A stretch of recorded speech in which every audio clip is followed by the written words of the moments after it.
They say betrayal doesn't scream, it whispers through routines, tightens its grip in the subtle shift of a hand, the scent of unfamiliar cologne, the flicker of a glance too often repeated.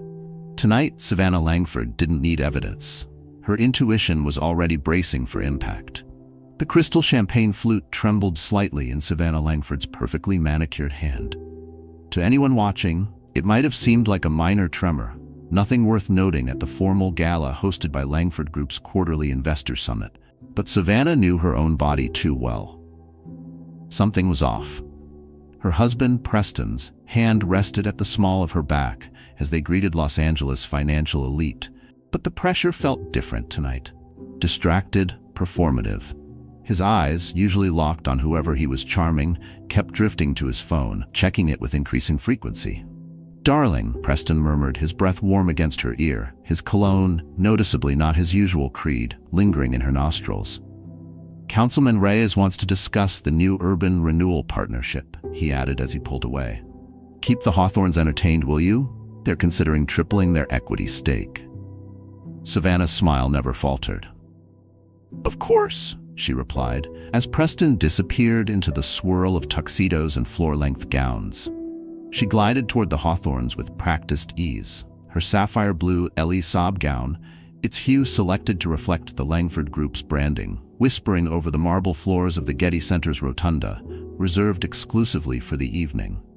"Caroline, Thomas, so lovely to see you both," Savannah said, her tone calibrated perfectly to blend warmth and poise. "I trust the latest fun performance exceeded expectations." As Thomas Hawthorne launched into market figures, Savannah executed her role with seamless charm, while her thoughts wrestled with another issue entirely. 3 feet away, Preston's executive assistant, Bianca, was typing furiously on her iPad, her eyes flicking toward Preston with a concern that didn't match the supposed smoothness of the event. Caroline Hawthorne touched Savannah's arm gently. "You've done an extraordinary job with the Langford Trust this year, the scholarship program for underserved youth. I cried watching the launch video." "That's incredibly kind of you, Caroline," Savannah responded sincerely. The foundation had been her sanctuary over the past 12 years of marriage, the one corner of the empire where Preston left her to lead without interference. Across the room, Preston threw his head back in laughter at something the councilman said, but his eyes were cold, distant. Savannah recognized that look. It was the same one he wore 6 years earlier when he orchestrated the collapse of a rival real estate empire, just before cutting ties with the entire senior staff. "If you'll excuse me," Savannah said to the Hawthorns, "I need to check on the silent auction." The Medan Foundation's Frontier campaign was tracking well above its projected goal. Breaking away, Savannah didn't head toward the auction tables as she'd claimed. Instead, she slipped into a quiet corridor, where the noise of clinking glasses and calculated laughter faded into hushed stillness. She needed to breathe. These events, the perpetual performance, the strategic networking, the excruciating detail management from her curated diamond earrings to her memorized knowledge of each guest's children, board seats and stock allocations, had once invigorated her. Now they felt like slowly tightening restraints. 12 years ago, when she first met Preston Langford at UCLA's Anderson School of Management, she could never have imagined this life. Back then, she'd been Savannah Huang, brilliant, bold, on a full scholarship with dreams of transforming community-driven finance. Preston had been the golden child, fourth-generation Langford heir to a diversified energy empire, pivoting toward sustainability under his father's forward-thinking leadership. Their courtship was a whirlwind. She still remembered their third date, when he'd taken her to the top floor of Langford Group's corporate tower after hours. "One day, all of this will be mine," he'd said, gesturing to the glittering LA skyline framed by floor-to-ceiling windows. "And I want you beside me when it happens." 6 months later, they were engaged. Russell Langford, Preston's father, had taken an immediate liking to her, appreciating her principled mind and ethical vision for the business world. "You'll keep this company honest," he'd told her at their engagement party, his voice already rasped by the illness that would claim his life 2 years later. The merging of their lives had once seemed flawless, her intellect and empathy complementing Preston's shrewd business instincts and storied legacy. The Los Angeles Business Review dubbed them the Langford Line, an emblem of modern conscious capitalism. Savannah leaned against the smooth limestone wall, tucked away from view, and allowed her practiced composure to melt for just a breath. When had everything shifted? When had Preston's ambition turned brittle, dangerous? It wasn't just grief that changed him. Savannah knew that now. But what she hadn't admitted to anyone, not even herself, was that she had seen the signs years earlier. Late one night, 6 months after Russell's passing, she had discovered a set of internal reports tucked into a folder labeled for review. They outlined a quiet acquisition of a waste management firm with a known record of environmental violations. The purchase was buried in layers of subsidiaries. She'd confronted Preston in their home library, heart pounding, voice low and pleading. "This isn't who we are," she had said. But Preston had simply kissed her forehead, told her she worried too much, and poured her another glass of wine, and she let it go. Told herself it was a one-off, that it would pass. She wanted to believe in him, needed to. That night became her deepest regret. Not because it marked the start of Preston's slide into unchecked power, but because, in that moment, Savannah had chosen silence. And silence, she now understood, had a price. Perhaps it started after his father's death. Russell Langford had been the moral compass of the firm, ensuring their green energy push remained authentic, not performative. Preston had mourned, yes, but also unmistakably seemed freed. Without oversight, small but telling changes crept into Langford Group's direction. Environmental protocols became negotiable expenses. Community outreach became mere photo ops, and their marriage began to shift too. "Mrs. Langford." Bianca appeared at the end of the hallway, tablet clutched tightly to her chest. "The auction is closing in 20 minutes. Mr. Langford thought you'd want to be present for the final bids." "Thank you, Bianca." Savannah stood tall, her mask of charm reinstated. "Is everything all right? You look unsettled." The younger woman's eyes flashed with something. Anxiety? A warning? Before professionalism overtook her expression. "Just the usual last-minute adjustments. Mr. Langford rescheduled several of tomorrow's meetings." Savannah's stomach chilled. "Which meetings?" she asked, her voice suddenly sharp. "Your breakfast with the Langford Trust Board has been postponed. Mr. Langford needs the conference room for an urgent call with the Singapore investors." Savannah stilled. Singapore. Again. For over 6 months, Preston had been taking calls labeled Singapore that never appeared in any official Langford Group documents. Twice, Savannah had caught fragments of these conversations, enough to know they had nothing to do with urban development or any of the group's announced international ventures. "I see. Thank you for letting me know." She turned to rejoin the gala but paused. "Bianca, has Mr. Langford changed his cologne recently?" The assistant's cheeks colored. I wouldn't know, Mrs. Langford." But she did know. The tremor in Bianca's voice confirmed what Savannah had started to suspect 3 months earlier. That was when Preston's late nights became habitual, when his phone started landing face down on the table the moment she entered a room, when the faint trace of unfamiliar perfume clung to his custom suits. At first, she dismissed it all, chalked it up to stress, to paranoia. Preston wouldn't jeopardize their marriage, or more importantly to him, the meticulously crafted image they had built together. Langford Group's market perception partly hinged on their seamless partnership, the warm, visionary wife tempering the cool precision of the relentless CEO. Even the board had remarked on the strength of their unified leadership brand, calling it a key driver of investor trust. But now the clues had stacked up like evidence in a sealed indictment. The secretive calls, the encrypted passwords on every device, the boutique hotel transactions routed through shadowy shell subsidiaries. One Savannah only discovered because she still had access from restructuring finance workflows after Russell Langford's death. 2 weeks ago, she'd found a receipt for a graphed diamond bracelet, charged to the corporate gifting card, a bracelet she had never received. That night, she began preparing in silence. Back at the gala, Savannah navigated the room with a renewed sense of clarity. Every interaction was strategic now. Her attention narrowed to select individuals. Judge Callahan, whose wife chaired several educational nonprofits with Savannah. Elias Morton, Langford Group's longtime legal counsel and one of Russell's closest confidants. And Monica Choi, head of a massive institutional investor fund who had repeatedly raised red flags about Langford Group's subtle ethical decline. "Savannah, darling," Monica exclaimed, clasping both of her hands. "That transition initiative you launched for displaced refinery workers, transformational." I cried watching the pilot footage. "You're too kind, Monica. For now, I'm happy focusing on the trust's work," Savannah replied, smiling even as she noticed Preston's gaze on them from across the room. His face was unreadable. "Although," she added lightly, "I've been reading through the quarterly briefs. I did have a few questions about the new Singapore engagement." Monica's brow lifted. "Singapore? That hasn't been presented to the board." "My mistake," Savannah said smoothly. "I must have misheard something Preston mentioned in passing." The evening continued, a perfect orchestration of wealth and influence. But now, Savannah's eyes caught everything.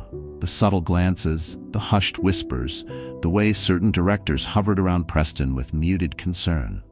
Preston Langford's chief financial officer, Julian Marks, kept checking his watch, his usual stoic expression betrayed by flickers of tension. At exactly 10:30 p.m., Preston tapped his champagne glass with a practiced elegance. The room gradually quieted as he stepped onto the small platform where the string quartet had just finished playing.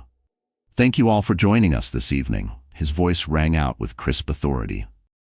Langford Group has always prided itself on transparency with both our partners and investors. As many of you know, our Q3 results outperformed forecasts by 18%, and our renewable sector now accounts for 62% of our total energy output. A wave of applause rolled through the crowd. Preston's smile gleamed under the soft gallery lighting. "Before we conclude tonight's celebration, I'd like to share something special," he continued, scanning the audience until his gaze locked onto Savannah. "Our annual Langford family dinner is next week, a tradition my father began as a reminder that no matter how far we expand, we are, at our core, a family enterprise." There was something in his look, smug, sharp, that made Savannah's stomach tighten. The triumph in his eyes wasn't corporate. It was personal. This year's dinner will include a surprise I believe marks an exciting new chapter for Langford Group and the Langford family. Preston raised his glass. "To the future of Langford Group, may we always surpass expectations." The crowd echoed his toast. Savannah's expression remained flawless, her smile poised as ever. But inside, her thoughts raced. Preston had never mentioned any surprise.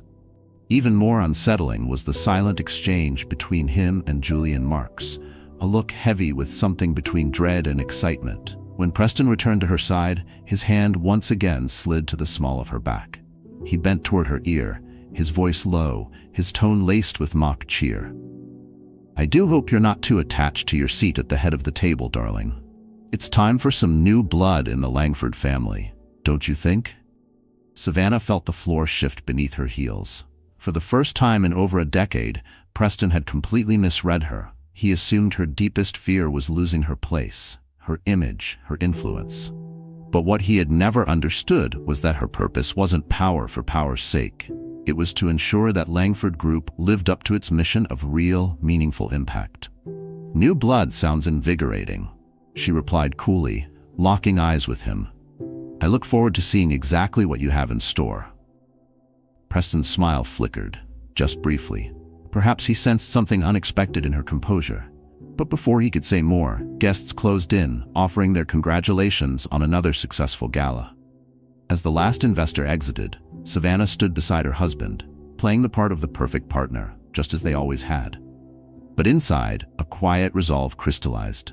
Whatever Preston planned for the Langford family dinner, she would be ready. Not just to defend herself, but to protect the legacy Russell Langford had entrusted to both of them. The game was shifting, and Savannah Langford would not be a pawn. Preston had always underestimated her, believing she was the flawless corporate wife he had shaped. He never took the time to remember the fierce strategist he had fallen in love with at UCLA. That had been his first mistake. Now he was about to make another one. The Langford family dining room, with its 20-foot ceilings and sweeping views of the Santa Monica coastline, had witnessed decades of veiled power moves and corporate strategy masked as family dinners. Tonight's annual gathering was no different. though Savannah suspected this evening would surpass all previous Langford theatrics. For the past week, she had prepared with meticulous precision for whatever surprise Preston had up his sleeve. Her efforts included discreet meetings with Elias Morton, Langford Group's longtime legal counsel, and quietly pulling archival financial records, documents that technically shouldn't exist. Records tracing funds through shell entities in Singapore, Panama, and the Cayman Islands. As she placed the final setting, Limoges china atop hand-embroidered Belgian lace, accented with pure white orchids, Savannah couldn't help but acknowledge the irony. Preston had always insisted these dinners take place at their estate, never at a restaurant, citing the importance of maintaining a family business ambiance, something Russell Langford had long championed. In truth, it was because Preston preferred playing his games on home turf, where he held every advantage. Mrs. Langford, the first guests have arrived, their longtime housekeeper, Dolores, called softly from the hallway. Thank you, Dolores. I'll be right there. Savannah smoothed the navy Chanel dress that hugged her frame, elegant, understated, perfectly tailored, and touched the string of pearls that had once belonged to Russell's mother. A quiet reminder of legacy, of roots. In the foyer, Julian Marks and his wife Claire were handing over their coats to the staff. As CFO, Julian was Preston's right hand in every facet of Langford Group, both legitimate and questionable. Savannah, you look radiant as ever, Claire said warmly, kissing both cheeks. The house is gorgeous, Julian added, though his eyes swept the space anxiously, clearly searching for Preston. He's running a bit behind, Savannah replied with practiced ease, reading his concern. Something about finalizing details for his big announcement. Julian's jaw tightened briefly before he composed himself with a smile. Yes, big night for Langford Group. Indeed, Savannah said pleasantly, her gaze cool. A defining moment, I'd say. The way Julian's shoulders stiffened confirmed what she'd already guessed. He knew exactly what Preston was planning, and he wasn't comfortable with it. Good. She could use that. Over the next 30 minutes, the rest of the guests arrived. Victoria Langford, Preston's widowed mother, whose frostiness toward Savannah had thawed only after years of proven loyalty to the family empire. Lucas and Aaron Langford, Preston's brother and sister-in-law, who oversaw European operations. Emily Choi, daughter of Monica Choi and newly appointed to the board. Judge Howard Callahan and his wife Beatrice, and several other senior executives and family members. Still, there was no sign of the man of the hour. Where's Preston? Lucas asked, accepting a tumbler of scotch from the bartender Savannah had hired specifically for tonight. I'm sure Preston is simply making an entrance, Victoria Langford said dryly. At 72, she remained a commanding presence, her silver hair swept into a flawless chignon, her posture rigid with elegance. You know Preston, Savannah replied with a soft laugh. He does love a bit of theatrics. The guests transitioned to the living room for pre-dinner cocktails. The conversation meandered through carefully curated topics, the new exhibit at the Broad, updates on elite private academies where their children were enrolled, the strangely warm October breeze drifting in from the coast. Savannah moved through the room with ease, engaging gracefully while keeping one eye on the entrance. Unlike Julian, whose nerves betrayed him, she wasn't waiting for Preston with anxiety. She was assessing the shape of his performance, predicting the reveal he'd so carefully set up. The answer arrived at precisely 7:45 p.m., 15 minutes past the planned dinner start. The elevator doors opened.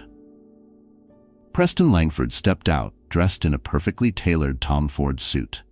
Impeccable, as always. But he wasn't alone. A hush swept over the room like a silent ripple. Behind him emerged a young woman, early 20s, by Savannah's estimate, with sleek chestnut hair and a delicate porcelain face. Her black dress was understated but expensive, clearly styled to soften the attention that would inevitably fall on her very noticeable pregnancy. Savannah's eyes moved clinically to her abdomen, at least 6 months along. Preston's smile flashed, a blend of satisfaction and malice, as he placed his hand at the small of the woman's back. The same possessive gesture he had long used with Savannah at corporate galas. Everyone, he said, his voice loud and clear, laced with the faux warmth he reserved for investor calls and media interviews. I'd like you to meet Madeline Pierce. Madeline will be heading our new special projects division, and she'll also be joining our family in more ways than one. His hand drifted briefly to rest on the curve of her belly. As you can see. The silence was complete. Even Victoria, who prided herself on never being rattled, stared at her son, stunned. Savannah felt the entire room turn toward her, waiting for the reaction. The collapse, the spectacle. The displaced wife, rendered irrelevant by a younger woman carrying the heir Savannah and Preston had never had. He had staged the scene for maximum impact, not just to wound her pride, but to fracture her position in the Langford hierarchy. For a heartbeat, Savannah allowed herself to feel the devastation, not just of her marriage, but of everything she had spent 12 years building. Fury flared like a solar flare, then cooled instantly into something sharper. Clarity. Preston had choreographed this moment expecting a tearful collapse. Shock. A breakdown he could leverage to explain what would come next. Her removal from the trust. A divorce designed to shrink her share of the estate. Rumors of instability whispered among board members. He had chosen the annual dinner on purpose. Surrounded her with people loyal not to her, but to the Langford legacy. What Preston had forgotten was who he married. Savannah stepped forward, her smile warm and unshaken as she approached Madeline directly. How wonderful to finally meet you, Madeline. Preston has been so secretive lately. Now I understand why. Madeline's eyes widened slightly, clearly unprepared for this gracious welcome. Up close, Savannah could see the young woman's nerves, the subtle quiver in her hand as she accepted the extended handshake. Mrs. Langford, Madeline began, her voice gentle with a faint southern lilt. Please, Savannah, she said, interrupting gently. After all, we're going to be family, aren't we? Turning back toward the room, Savannah addressed the stunned gathering with practiced elegance. Shall we move to dinner? Our chef has something special planned, and I'd hate for it to go cold.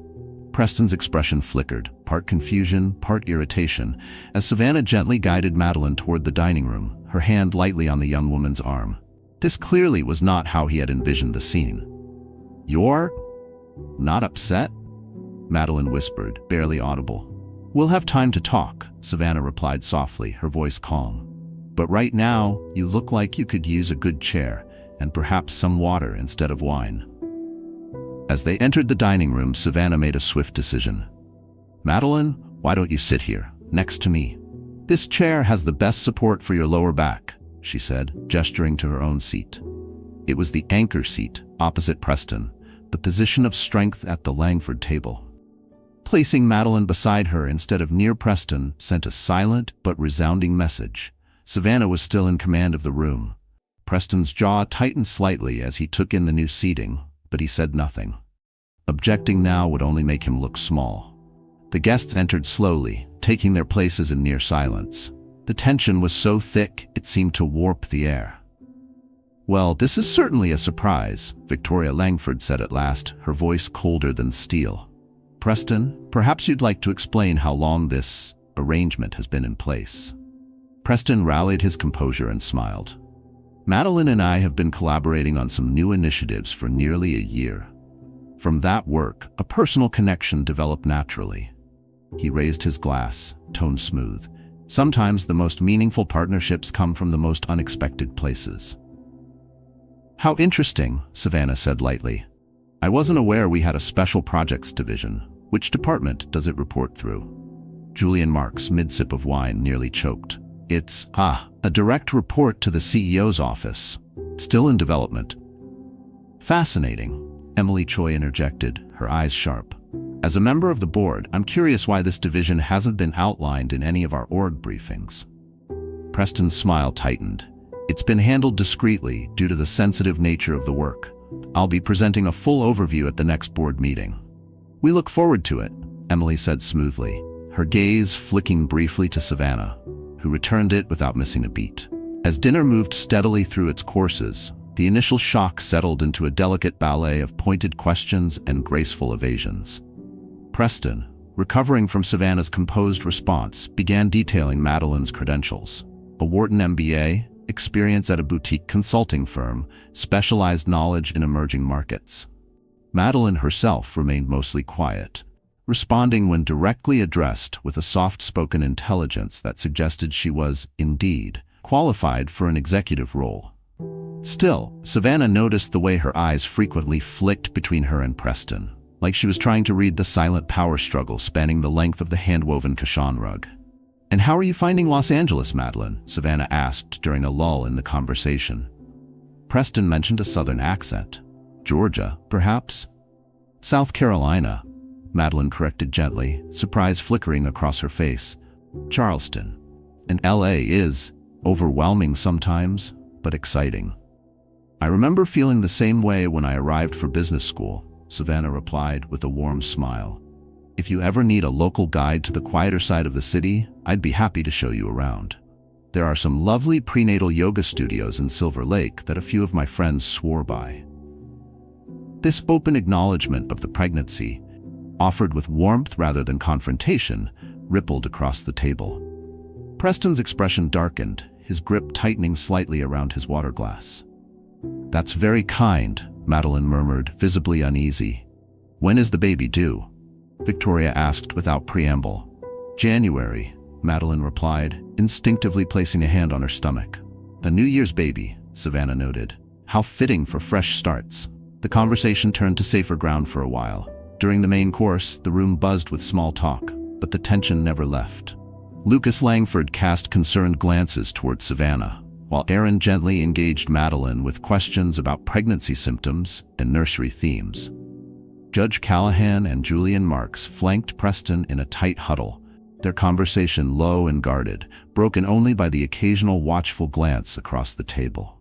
By the time dessert arrived, Savannah could see the frustration mounting behind Preston's eyes. His dramatic reveal had failed. Instead of wilting beneath public humiliation, Savannah had reasserted herself with grace, stealing the narrative from him and earning quiet admiration from others in the room. Madeline, meanwhile, looked increasingly ill at ease. Before the plates were cleared, Preston rose as coffee was poured, straightening with the practiced authority he wore in every boardroom. "Before we conclude this lovely evening," he began, "I wanted to share one more announcement." He glanced around the room.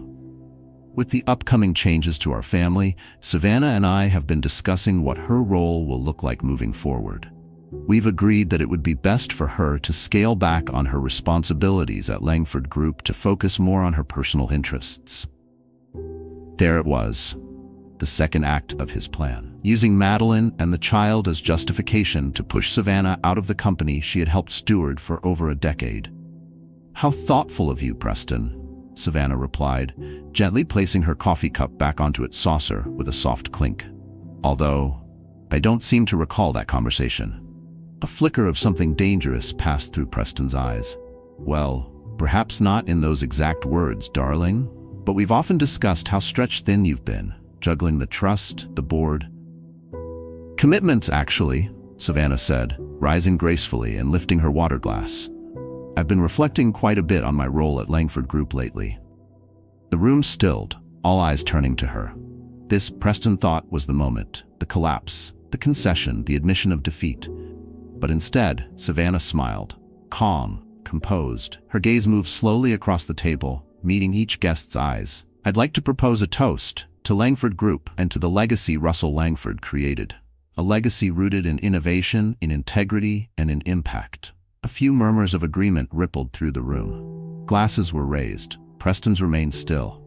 "Russell once told me," Savannah continued, "that a company is only as stable as its moral foundation, that profit without purpose is hollow, and growth without accountability is dangerous." Her eyes found Preston's, sharp and unblinking. "I've always taken those words seriously, perhaps more seriously than some might have realized." She raised her glass higher, to new beginnings, and to the truth which always finds its way to the surface, no matter how deeply it's buried. The room held its collective breath. The meaning in her words lingered, unclear to most, but unmistakable to a few. Preston's knuckles whitened around the stem of his wine glass. His smile was frozen, strained, trying to read between lines he had not expected. Across the table, Madeline Pierce hesitated, then slowly lifted her water glass. "To the truth," she echoed quietly, her gaze meeting Savannah's with something that hovered between comprehension and caution. Glasses clinked around the table. Savannah returned to her seat with poised serenity, though her thoughts surged forward. Preston had moved sooner than she'd expected, and now she had to accelerate her own timeline.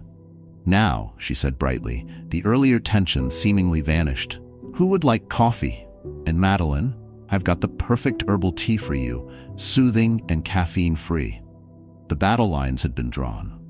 Preston had made his move, expecting a swift collapse. What he hadn't prepared for was resistance, and certainly not from the wife he had underestimated for far too long. This wasn't the end, it was the opening move. The next morning, Savannah woke before dawn. Preston remained in the guest suite, a sleeping arrangement that had quietly become the norm over the past year. She moved silently into her home office and locked the door behind her. From a hidden drawer in her desk, she retrieved a slim, leather-bound notebook. Inside were pages of neatly written notes, times, dates, locations. A personal log of Preston's increasingly suspicious behavior over the last 8 months. What had begun as gut instinct over his infidelity had unraveled into something far darker, something she couldn't ignore. The email she'd glimpsed, buried in his drafts folder, mentioned alternate revenue channels and unregulated loopholes in Southeast Asia. This wasn't about a mistress. This was about potential fraud. Savannah hadn't spent a decade becoming the trusted public face of Langford Group by being naive. The Langford name held weight because of its supposed ethical leadership in the clean energy space. If Preston had compromised that, the entire enterprise Russell built was at risk. At exactly 7:15 a.m., Savannah sent a text to a contact listed in her phone under Pilates instructor. Coffee at the usual place, 8:30. 45 minutes later, dressed in workout gear and a loose ponytail, she stepped into a quiet cafe tucked into a side street in Los Feliz, far from the high-rise towers of downtown, where she was more recognizable. In the back corner, a man in his late 60s sat casually with a chessboard already set up. "Good morning, Elias," she said softly, sliding into the seat across from him. Elias Morton, Langford Group's longtime legal counsel and Russell Langford's closest confidant, moved a pawn across the board before replying. "Your move, my dear, on the board and in life, it seems." "Preston's accelerating his plan," Savannah said flatly. "He brought Madeline to the family dinner last night." Elias's eyebrows lifted. Bold, even for Preston. "She's pregnant, due in January." The older man leaned back, processing the news. That explains his sudden interest in succession protocol reviews. Savannah's grip tightened slightly around her ceramic cup. "He's trying to force me out completely. Made the announcement at dinner. Said I'd be stepping away from Langford Group." Elias let out a quiet, disapproving sigh. Russell would be livid. "He always said you were the best thing that ever happened to that company, and to his son." "Russell isn't here anymore," Savannah said softly, "and Preston's been dismantling his father's legacy piece by piece. The Singapore operation is just the latest." Elias glanced over his shoulder, then leaned in. "I reviewed the documents you sent me. If what you found holds up, Preston's been routing Langford funds through no less than 3 offshore shell entities. The environmental compliance paperwork tied to the Indonesian contracts also appears, at best, heavily redacted." "They're falsified," Savannah confirmed. "I spoke with Dr. Eliza Watkins last week, the scientist who ran the original environmental impact studies. She says the reports submitted to the Indonesian government bear her signature, but the data's been tampered with. Real contamination levels are significantly higher." Elias's face grew grim. "That's not just unethical, it's criminal." "I know." She moved her bishop. "Check." He nodded slowly, eyes back on the board. "So what's your next move?" "I need to see Russell's will. The original, not the summary Preston handed out to the family." Elias studied her. "May I ask why?" "Because Russell was many things, but careless wasn't one of them. He would never leave the company defenseless in the hands of someone who'd tear it apart." Elias exhaled. "It's in the company's secured vault. Preston's the only one with official access." "Not quite," Savannah said, the edges of her smile tightening. "Victoria has access too, and she owes me a favor, after I kept quiet about her little mishap with prescription renewals last year." For a second, Elias looked genuinely impressed. "You've been planning this." "I've been collecting information for a while now. There's a difference." Savannah paused, then added softly, "I loved him, Elias. I wanted to be wrong." The old lawyer's gaze softened. "I know, my dear. Russell knew it too. That's why he trusted you so deeply." He moved his king out of check. Your move. 3 hours later, Savannah sat in Victoria Langford's penthouse overlooking the Pacific, an opulent space filled with museum-worthy antiques and the cloying scent of tuberose, her mother-in-law's longtime favorite. I must admit, Victoria said, pouring tea from a delicate Limoges set, your composure last night was admirable. Most women would have made a scene. I'm not most women, Savannah replied evenly. That's why Russell valued my presence in Preston's life. Victoria's immaculately preserved features flickered with surprise at Savannah's bluntness. My husband cared for you a great deal, she said at last, and he worried about the future of the company. Savannah set her teacup down. Victoria, I need to see Russell's original will, not the version Preston showed the board. The older woman went still.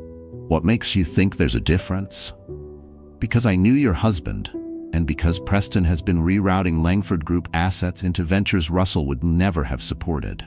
Victoria studied her long and hard. You're referring to Singapore. Now it was Savannah's turn to be surprised. You know, I may be reduced to the ceremonial role of matriarch, but I was Russell's partner for 4 decades. I know when numbers don't add up. She set her cup down with a decisive click. What exactly are you planning? To protect Langford Group's legacy, and maybe save Preston from himself. Victoria held her gaze a moment longer, then rose and walked to the far wall, toward a Monet painting Savannah had always admired. With a soft click, she swung the canvas forward, revealing a discreet wall safe. After entering a combination, she retrieved a sealed envelope. Russell left this with me, she said. He told me that if Preston ever began placing profit above principal, I should make sure this ended up in the right hands. She held the envelope out. I believe those hands are yours. Inside was a notarized codicil to Russell's will, dated 1 week before his death. Savannah's breath caught as she read it. He created a new class of voting shares. Split authority, Victoria finished, between Preston and the Langford Foundation. Which I direct exclusively, Savannah whispered, still stunned. Russell never fully trusted Preston's moral compass, so he built in a safeguard. Savannah looked up, her mind already working through the implications. Preston doesn't know this exists. No, Victoria confirmed, and he's been running Langford Group like he has absolute control. Her smile sharpened. Any major decisions made without joint authorization could be invalidated, including, I suspect, this little special projects division he created for his pregnant mistress. The Langford Foundation's offices occupied the 42nd floor of Langford Tower, strategically placed just beneath the executive suite where Preston operated. That afternoon, Savannah entered via the private elevator, only to be met immediately by her assistant, Meredith, rushing toward her. Mrs. Langford, you have a visitor waiting in your office. She wouldn't give her name, but she insisted it was urgent. Savannah's steps hesitated. When she opened the door to her office, she found Madeline Pierce perched tensely on the edge of a guest chair, both hands gently cupping her pregnant belly. Madeline, this is unexpected. The younger woman stood, clearly uncomfortable. I hope I'm not intruding. I needed to speak with you, alone. Savannah quietly shut the door and motioned toward the chair. Then let's talk. There's clearly a great deal we need to address. Madeline sat again, folding her hands over her lap. First, I want to say I'm sorry about last night, she began in a rush. I never wanted that. Preston told me you knew about us, that it was all arranged. Did he now? Savannah's tone remained even as she took her seat behind her desk. And what else has Preston shared with you? Madeline shifted, visibly uneasy. He said you were stepping away from Langford Group, that you and he had drifted apart years ago, but kept up appearances for business reasons. I see. And your appointment as head of special projects? Was that also part of this so-called arrangement? A flush rose in Madeline's neck. He said you approved it, that you understood my qualifications would be good for the company. Interesting, Savannah replied, leaning slightly forward. Considering I've never even seen your resume. She fixed her gaze. Madeline, I don't think you came here to repeat Preston's narrative. What do you actually want? The young woman's composure finally cracked. Protection. For my baby and me. Protection? From Preston? Madeline nodded, her voice barely above a whisper. He's not who I thought he was. The things he's had me do, the papers he's had me sign. Savannah's interest sharpened. What kind of papers? Madeline reached into her handbag and pulled out a flash drive. Financial authorizations for companies I've never heard of. Backdated contracts. Environmental certifications that I supposedly verified, even though I have no background in science. Her hands trembled. When I asked questions, he told me it was normal, standard industry stuff. But you're smart enough to recognize fraud when you see it, Savannah finished. Why bring this to me? Why not the authorities? Madeline's eyes filled with tears. Because my signature's on everything. If I go to the authorities without help, I could go to jail, and my baby. She placed the flash drive gently on the desk. Preston said you were soft, that you cared more about doing good than doing business. I'm hoping that means you'll help me. Savannah studied her. The fear and desperation felt real, but trust was dangerous. What exactly are you offering? I'll testify. Everything I know about Preston, the offshore deals, the fake compliance paperwork. In return, I want protection and immunity for me and my child. Madeline straightened, bracing herself for judgment. I made a terrible mistake getting involved with him, Madeline said, her voice barely above a whisper. But I won't let my baby suffer for it. She looked directly at Savannah. And if you refuse, then I'll take my chances with the FBI. At least then I can say I tried to make things right. Savannah picked up the flash drive, turning it slowly in her fingers as she considered her options.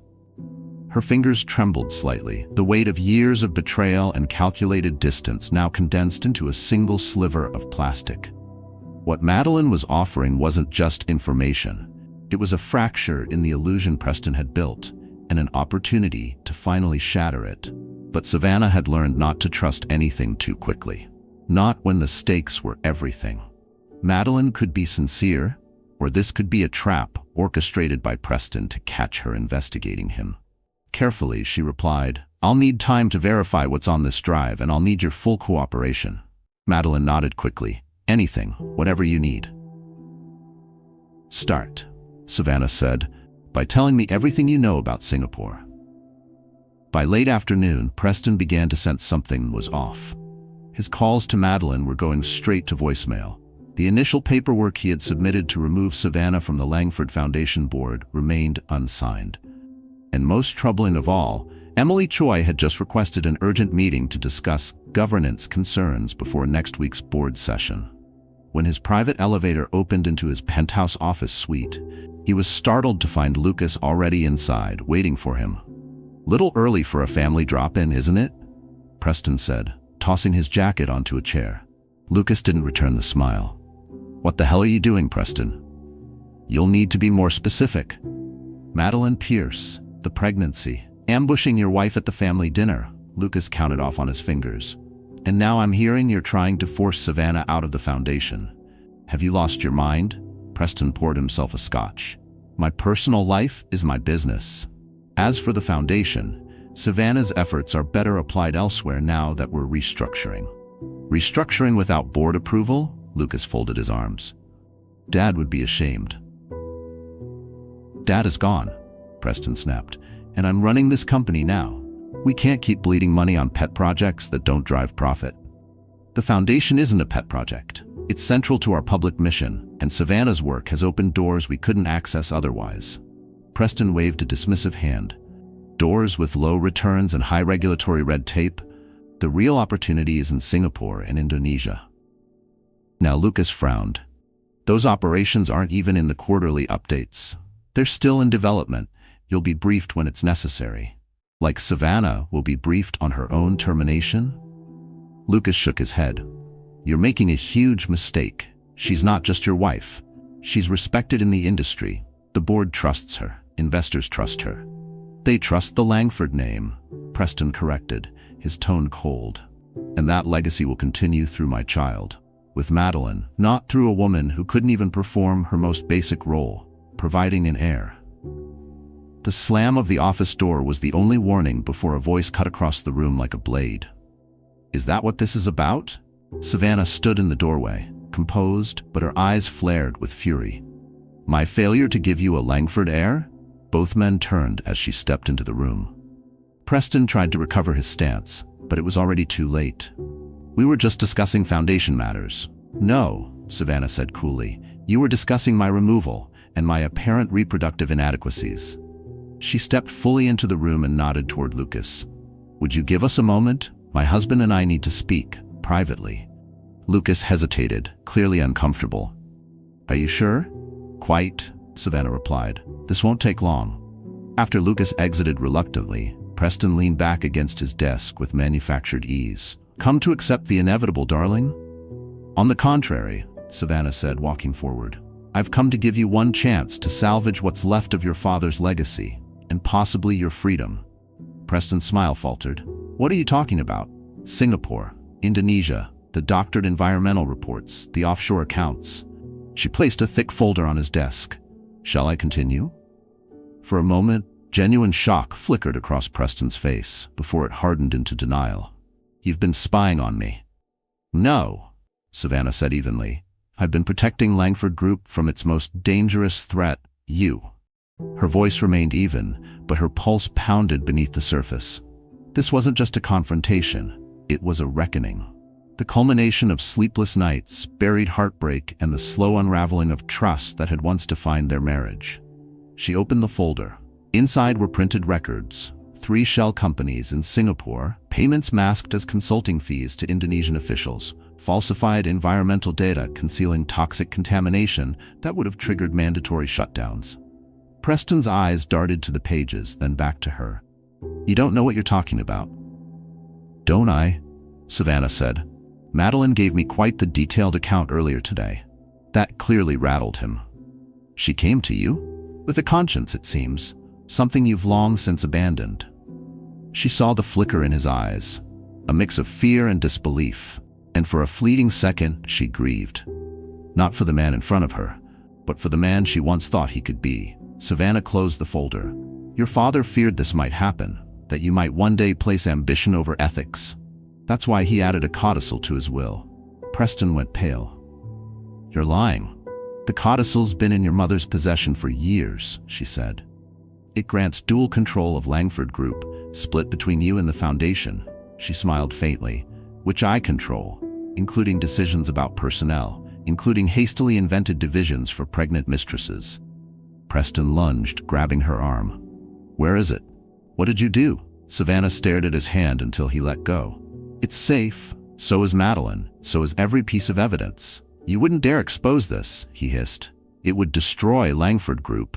Your precious foundation would collapse. Not if the board moves quickly to excise the rot and restore accountability, she replied, straightening her jacket. You have until tomorrow morning to resign as CEO and transfer operational control to the Interim Leadership Committee. I've already spoken with the key board members. Her tone was steel beneath silk, the strength of a woman who had been dismissed, underestimated, and finally pushed too far. Preston's laugh was hollow. You really think the board would choose you over me? I'm a Langford by blood. You're just the barren wife I'm replacing. No, Preston, she said, voice calm and final.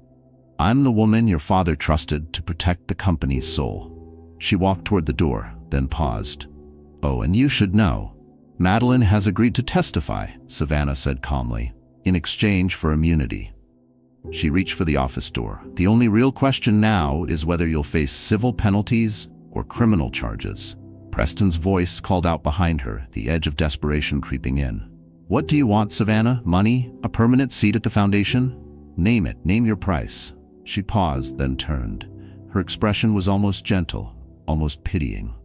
That's always been your problem, Preston. You assume everything and everyone has a price. She opened the door. Some things don't. Like integrity, like legacy, like justice.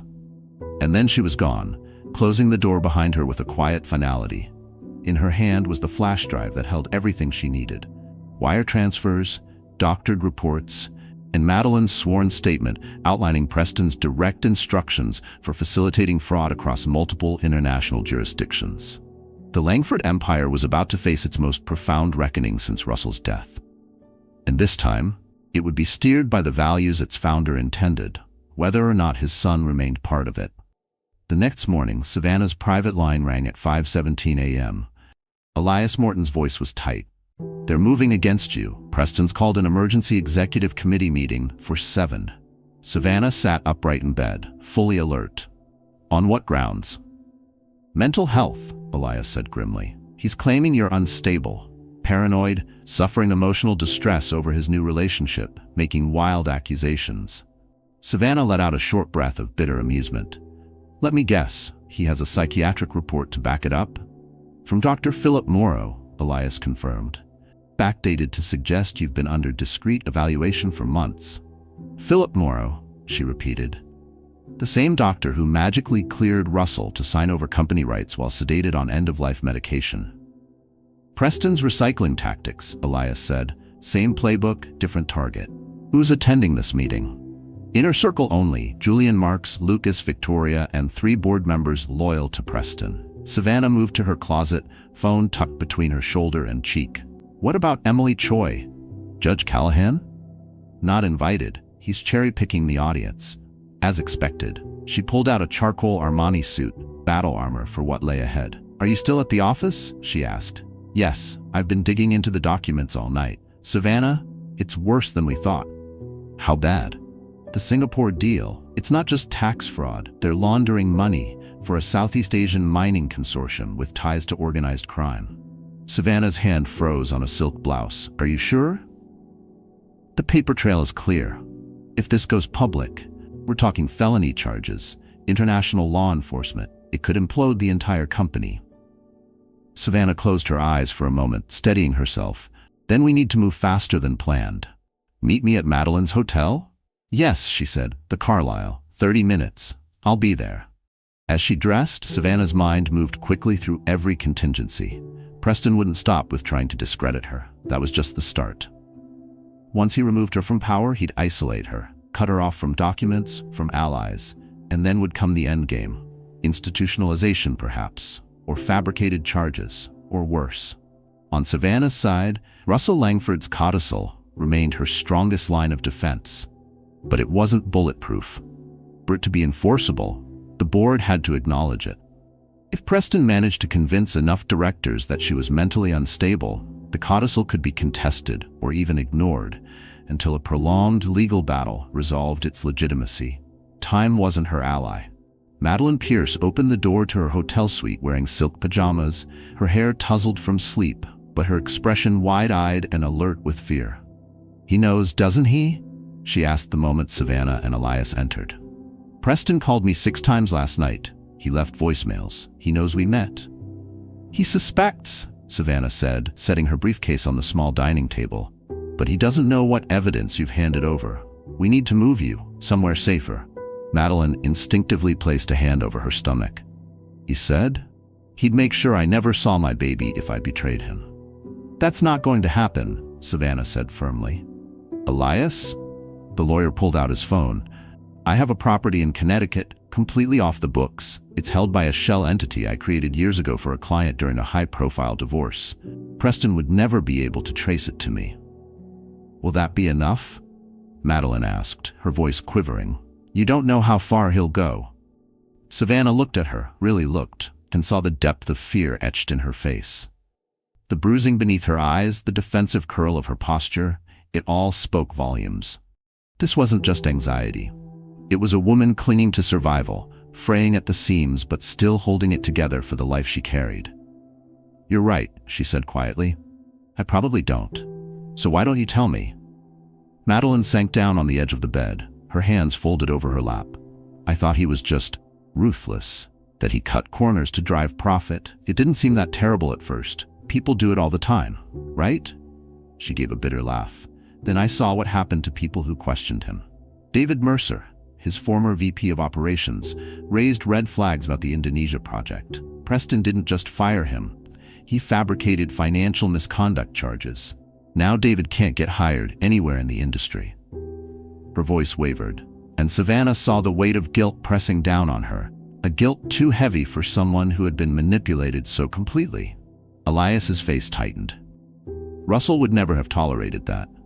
Preston used to say his father was weak, Madeline continued.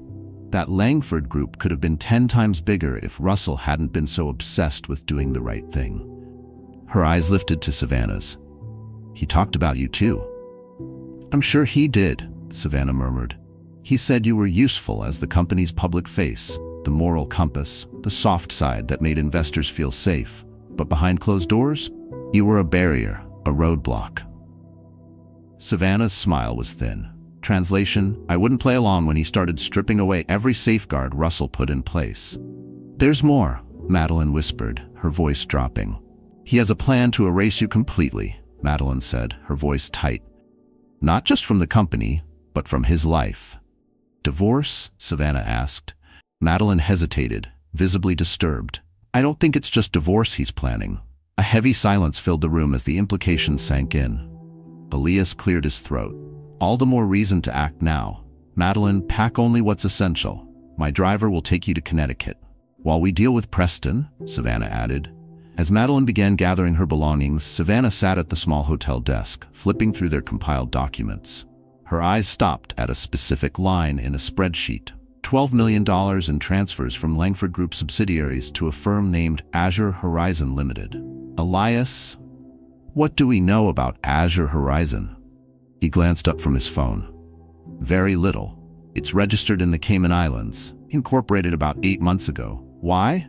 Savannah tapped the page. These transfers are labeled as security consulting, but the amounts are oddly structured, small enough to avoid automated scrutiny, but frequent enough to raise suspicion. And the timing matches perfectly with Preston's aggressive push into Indonesia. Madeline paused mid-fold, a sweater clutched in her hands. Azure Horizon, she murmured. I've heard that name. Preston had me authorize payments to them last week. Did he explain what they did? He said they were specialists, Madeline replied, her face paling, that they made sure our Indonesian operations went smoothly. Her eyes widened in sudden realization. Oh God, they're fixers, aren't they? People who make problems disappear. Elias moved to examine the files more closely.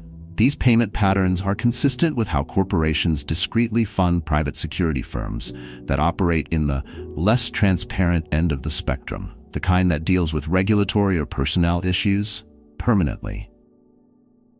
A chill spread through Savannah. Preston wasn't just committing fraud, he was potentially working with people who eliminated threats. We need copies of everything, she said, keeping her voice level despite the weight in her chest. And we need Madeline gone. Now. 3 hours later, with Madeline en route to Connecticut under armed private security arranged by Elias, Savannah marched into Langford Tower. She bypassed the emergency executive meeting Preston had called and instead made her way to the 38th floor, to the office of Emily Choi. At 34, Emily was the youngest member of the board and had been handpicked by her mother, Monica, to oversee their family's significant stake in Langford Group. Her reputation as a financial savant with a firm moral code had quickly spread across the industry. Well, Emily said, gesturing for Savannah to sit. Quite the morning. Preston's been calling every board member, claiming you've had a mental breakdown. He submitted a formal request recommending you take a medical leave of absence. I figured as much, Savannah said, opening her portfolio. Before we get into that, I'd like to show you something. For the next 40 minutes, she laid everything out, methodically, calmly. Financial trails through Singapore shell companies, the falsified environmental reports in Indonesia, and finally, Russell Langford's codicil establishing shared authority between Preston and the Langford Foundation. Emily listened without interruption, her expression growing increasingly grim. When Savannah finished, she leaned back in her chair. If even half of this is accurate, Langford Group is on the brink of an existential crisis. Yes, Savannah said evenly, which is why I'm coming to you first, before I take this to the full board. Your family's investment is substantial, and your mother has always championed ethical governance above all else. Emily tapped her pen against the desk, processing. Preston will say the documents are fake, that you've fabricated this as a reaction to emotional trauma over his relationship with Madeline. He'll try, Savannah said, but the pregnant girlfriend? She's prepared to testify. She is? She's terrified, and based on what we now know about the Azure Horizon payments, her fear is justified. Savannah's voice didn't waver, but beneath her composed exterior was a gnawing tension. Every step forward was a calculated risk, and she knew how little room for error remained. Emily set her pen down with finality. I need to call my mother. As she dialed, Savannah's phone buzzed with a text from Elias. "Preston looking for you everywhere. Security instructed to bring you to his office under claim of medical concern." Another message followed seconds later. "Judge Callahan reviewed codicil, says it's legally sound.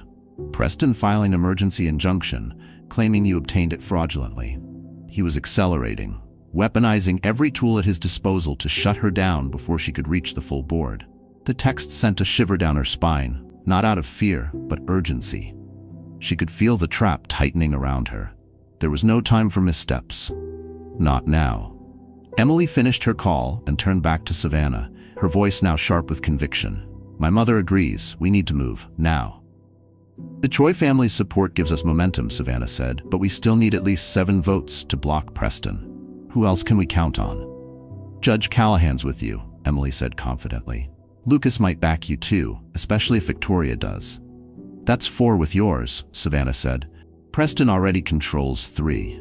4 or 5 realistically," Emily corrected. "He's been working the newer members for months, private dinners, stock tips, golf trips." Savannah's phone buzzed again. "Preston claiming codicil invalid, says a newer agreement signed before Russell's death overrides it. Producing document now. Need original codicil copy immediately." The walls were closing in. Preston was attempting to outmaneuver her with forged documents and legal misdirection, anything to erase her leverage. "I need to get to Victoria," Savannah said, standing. "She has the original codicil." "You can't go yourself," Emily warned. "Security will intercept you before you get past the lobby." "Then we send someone he wouldn't expect." Savannah paused, then made the call. "Can you reach Lucas Langford directly, without alerting Preston?" By noon, Savannah had set up a temporary command center inside Elias Morton's private law office, 12 blocks from Langford Tower. Lucas Langford arrived, visibly tense. His typically pristine suit was rumpled, his face drawn. "This better be good," he muttered. "I just came from a meeting with Preston and the executive committee. They were reviewing your mental health file." "Did they vote?" Savannah asked. "Not yet," Lucas replied. "Preston tried, but Mother stalled it. She insisted on a second opinion from another medical expert." He loosened his tie. "She's buying you time, though I doubt she realizes just how important that time is." "She knows exactly what she's doing," Savannah said. "Did you bring what I asked for?" Lucas pulled a sealed envelope from the inside of his suit jacket. "Mother said to tell you she's sorry she didn't give this to you sooner. She thought Preston would eventually grow into the man Dad believed he could be." Inside was the original codicil to Russell Langford's will, along with a handwritten letter addressed to Savannah. "My dear Savannah, if you're reading this, then my son has forced a choice between family loyalty and company integrity. I always believed Preston's brilliance would one day be tempered by the humility that comes with true responsibility. If Victoria has given you this letter, then that belief has proven false. The enclosed documents place the future of Langford Group in your hands as much as his. Use this power not for retribution, but to safeguard the vision of what this company can become. With full faith in your judgment, Russell Langford." Savannah folded the letter with care and returned it to the envelope, her composure threatening to fracture under the weight of emotion. Russell had entrusted her with his life's work. She wouldn't fail him. "Lucas," she said, meeting his gaze, "I need to know where you stand, not as Preston's brother, but as an executive and board member of Langford Group." Lucas ran a hand through his hair, conflict plain across his face. "I love my brother, Savannah, but if what you're showing me is real, offshore accounts, environmental manipulation, this isn't family drama. This is criminal." "It is," Elias confirmed, spreading additional documents on the table. "The falsified data from the Indonesian sites alone is prosecutable fraud. If the contamination levels were reported accurately, the project would have been shut down months ago." Lucas studied the numbers. His expression darkened. "These surrounding communities, people are getting sick?" "Yes," Savannah said. "According to Madeline's original documentation, elevated respiratory issues, chemical burns, long-term exposure conditions. It's devastating." Lucas's inner turmoil hardened into clarity. Preston crossed a line. Dad would have never allowed this. "Then help us stop him," Savannah said. "The board meets in 2 hours. Preston thinks he's already won, that he has the votes to remove me and bury the evidence." What do you need me to do? At 1:45 p.m., Savannah sat alone in Elias's private office, scanning through her board presentation one final time. Lucas had returned to Langford Tower to coordinate with Emily Choi and Judge Callahan. Victoria had confirmed her possession of additional documentation proving the authenticity of Russell's codicil. The final pieces were in motion. Her phone rang, an unknown number. Savannah Langford. Mrs. Langford, this is Detective Frank Morgan with the NYPD Financial Crimes Division. I'm calling regarding some serious allegations that have been brought to our attention concerning your activities at Langford Group. Her blood ran cold. What allegations are we talking about, Detective? Embezzlement, fraud, falsification of corporate records, came the reply. We have a warrant for your financial documents and electronic devices. Officers are currently at your residence and at Langford Tower with the appropriate paperwork. Preston had escalated beyond internal sabotage. He was now weaponizing law enforcement, using his connections to lock her out of the board meeting entirely. I see, Savannah said, forcing her voice to stay calm. And who exactly brought these allegations to your attention? I'm not at liberty to say, ma'am. I need your current location so officers can serve you directly. Of course, Detective. I'm currently with my attorney, Elias Morton, at his office. We'll be happy to cooperate fully with your investigation. She gave the address, then added smoothly, though I'm curious, does your investigation include Langford Group's operations in Singapore and Indonesia? I have documentation that might interest your team. There was a pause. Ma'am, I'm just the initial contact. The lead investigators will review everything with you once they arrive. I look forward to it. One more thing, if I may. Does the name Azure Horizon mean anything to you? A longer silence. Not at this time. Please remain at your current location until officers arrive. As the call ended, Savannah lowered the phone with measured control, but inside her chest her heart thudded like a war drum. Preston hadn't just crossed a line, he'd burned every bridge behind him. This wasn't about defense anymore. It was survival. When the line disconnected, Savannah turned to Elias. Preston's using the NYPD to keep me from reaching the board. He's triggering a warrant based on fabricated charges to stall me out of the meeting. They'll be here any minute, Elias said grimly. What are the charges?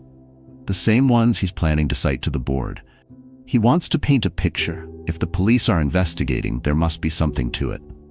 The realization stung. Preston was playing to perception, not truth. And worse, it might work. Savannah stood, gathering her folders and device. We need to move, now. Is the backup ready? She asked.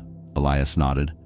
Yes, but Preston's raised the stakes. This move, it's a point of no return. There was no going back the moment he brought Madeline to that dinner, Savannah said. He wanted a war? He's got one. There was no time left for hesitation. This was the final gambit, and she had to play it perfectly. As they prepared to leave through the law firm's rear exit, her phone buzzed. Text from Lucas. Emergency. Preston found backup flash drive in your office. Claims it proves you authorized Indonesia project. Board members wavering. Meeting started early. Followed by a second message. He's going to win, Savannah. He has documents with your signature authorizing everything. Savannah stared at the screen, stunned. Preston had forged her signature, falsified entire records, and timed the police visit to block her from defending herself. A slow burn of fury began rising in her, cold and precise. Preston hadn't just betrayed her.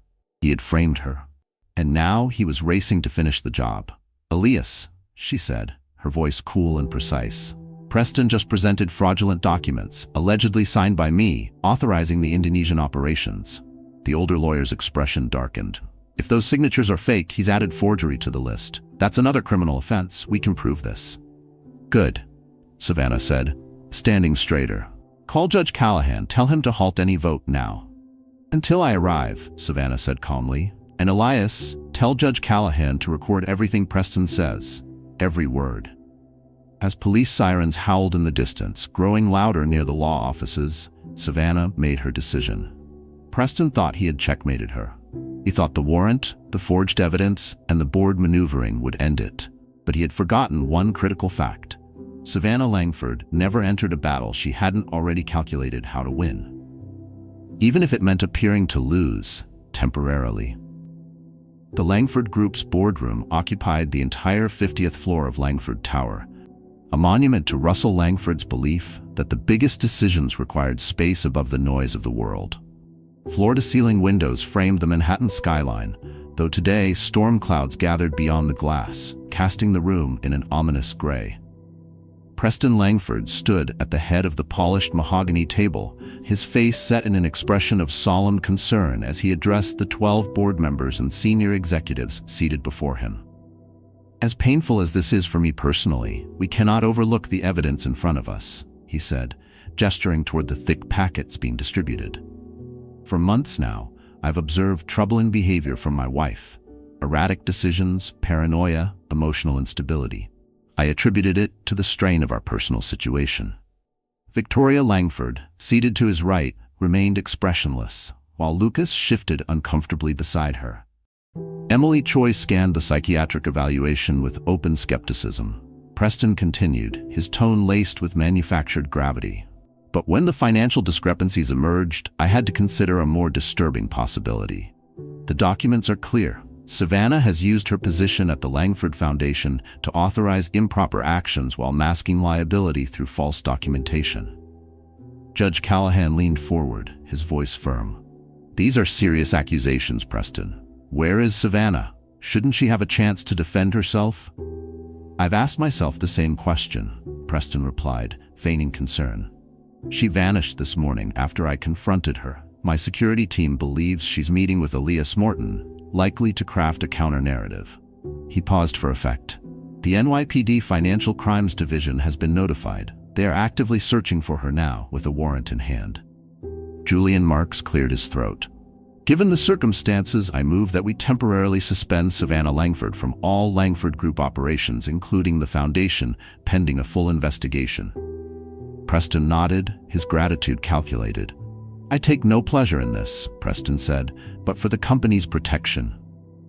The boardroom doors burst open. Every head turned as two uniformed NYPD officers stepped inside, followed closely by Detective Frank Morgan. Behind them was Elias Morton, grim, composed, and then, "Preston Langford," Morgan said, striding to the head of the table. "I need to speak with you about allegations that have come to our attention." Preston's confident expression faltered, briefly. "Of course, Detective. Though we're in the middle of a critical board session, perhaps this could be scheduled."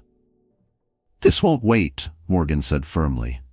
Then, turning to the room, "Ladies and gentlemen, apologies for the disruption, but this matter pertains directly to the business before you." Preston's jaw tensed. "Whatever my wife has told you."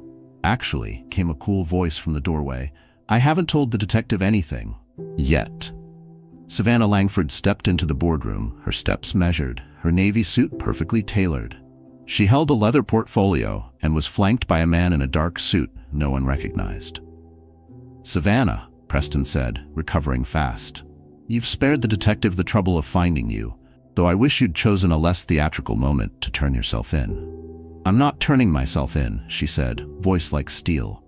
"I've been cooperating with law enforcement, just not the ones you called." She gestured to the man beside her. "This is Special Agent Thomas Ramirez, FBI Financial Crimes Division. The real one, not the local precinct contact you apparently convinced to help you." The color drained from Preston's face. Detective Morgan stepped forward. "Mr. Langford, your call alleging your wife was embezzling funds triggered alerts in our system. When Mrs. Langford mentioned Azure Horizon during our brief conversation, it matched details from an ongoing federal investigation." "What federal investigation?" Preston barked, looking wildly between the officers. "This is absurd. My wife is clearly unstable." "Mr. Langford," Elias Morton interjected, voice calm but firm, "I suggest you stop talking. Everything you say in this room is being recorded, with the permission of Judge Callahan, who, as a board member, has the legal authority to consent to such recordings in a corporate context." Judge Callahan gave a terse nod. "I authorized it after Mr. Morton briefed me on the nature of the allegations against both parties." Preston gripped the back of his chair, his knuckles turning white. "This is a desperate attempt by my wife to deflect from her own misconduct," he snapped. "I have the documents. Her signature is on every authorization related to the Indonesia project." "That's precisely what I'd like to discuss," said Agent Ramirez, placing a briefcase on the table. Mrs. Langford approached us 3 weeks ago with concerns that fraudulent documentation had been created using her signature. As a precaution, we conducted forensic analysis on several of the most recent corporate filings. Agent Ramirez opened a folder and pulled out several documents bearing Savannah's signature. Our forensic analysts have determined these to be highly sophisticated forgeries, he said. The signatures were digitally lifted from authentic company documents and modified to fit the dates in question. Preston's expression darkened. This is outrageous. You expect this board to believe that my wife went to the FBI weeks ago, somehow anticipating that I would produce these documents? Not exactly, Savannah replied, stepping forward with calm authority. I went to the FBI after I discovered your Singapore operations 6 months ago. She laid her portfolio on the table and began distributing files to each board member. The offshore accounts, the money laundering, the ties to mining operations that use forced labor, all of it meticulously documented. Her voice was steady, but beneath her composed exterior was a storm, months of betrayal and deception fueling every word. She paused as the murmurs around the table grew. The FBI has been building its case ever since, with my full cooperation. Board members flipped through the pages in disbelief. Emily Choi looked up first, visibly shaken. These transfers, millions routed through shell companies. This isn't just aggressive accounting, this is criminal. It was necessary, Preston snapped, his mask cracking. The regulatory climate in those regions makes traditional operations impossible. Every major energy company does it. I just had the guts to leverage it fully.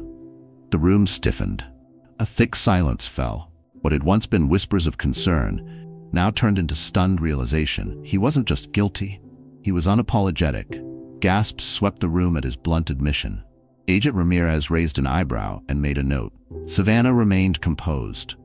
When Preston brought Madeline Pierce to our family dinner and made it clear he planned to remove me from Langford Group, I realized he was accelerating. He needed me out before the quarterly audit could expose the discrepancies I'd already begun documenting. Her gaze didn't waver as she delivered the words, not with anger, but with the calm certainty of someone who knew she stood on truth. Victoria Langford finally spoke. Her voice was flat, cold. Is it true, Preston? You used that dinner to publicly humiliate Savannah? Just to cover up fraud? Preston's eyes darted across the table, assessing the collapse of his support. Mother, don't be naive. Dad built this company by taking risks. The only difference is, I aimed higher. Yes, I bent rules. So does every successful executive. He squared his shoulders, trying to recover his footing. As for Madeline, that was personal. Savannah failed to provide an heir for the Langford name. I found someone who could. How convenient, Savannah said dryly. She also signed anything you put in front of her. She understood business reality, Preston growled. Unlike you and your ethical posturing. He turned toward the rest of the board. Everything I've done has been to drive shareholder value.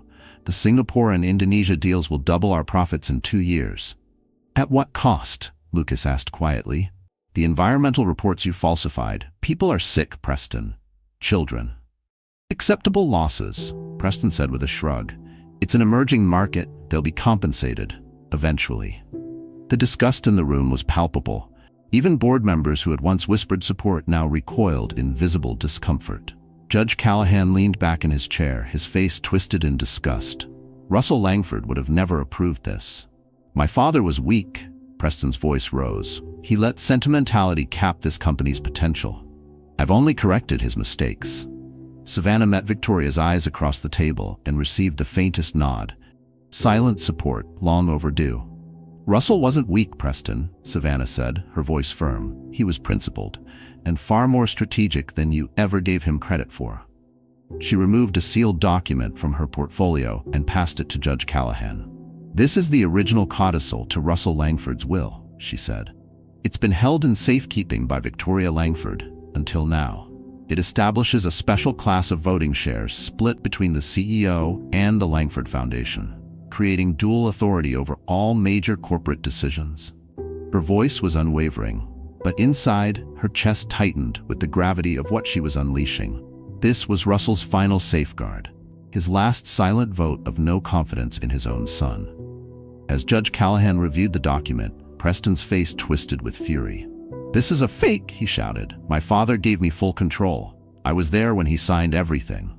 "Preston," Victoria cut in coldly. "1 week before he died, Russell saw what you were becoming. He put safeguards in place because he knew." Judge Callahan looked up from the pages. "The document appears authentic, notarized, properly witnessed.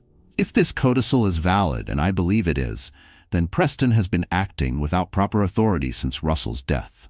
Gasps and exchanged glances swept the boardroom. Even Preston's staunchest allies were suddenly uncertain, their confidence shaken by the weight of legal confirmation. Preston slammed his fist onto the table. "This is insanity. I am Langford Group." "You've tripled market cap in 5 years," Savannah countered evenly, "while quietly building a criminal operation that could destroy everything your father stood for." She turned to the board. "I'm not asking you to take my word. The evidence is in your hands. The FBI investigation will continue no matter what happens here today." Her gaze swept across the room, steady and unblinking. "What I am asking is that you honor Russell Langford's vision for accountable leadership of the company that bears his name." The elevator chimed, and the doors slid open again. Madeline Pierce stepped into the room, escorted by Emily Choi's assistant. She looked pale, but resolute.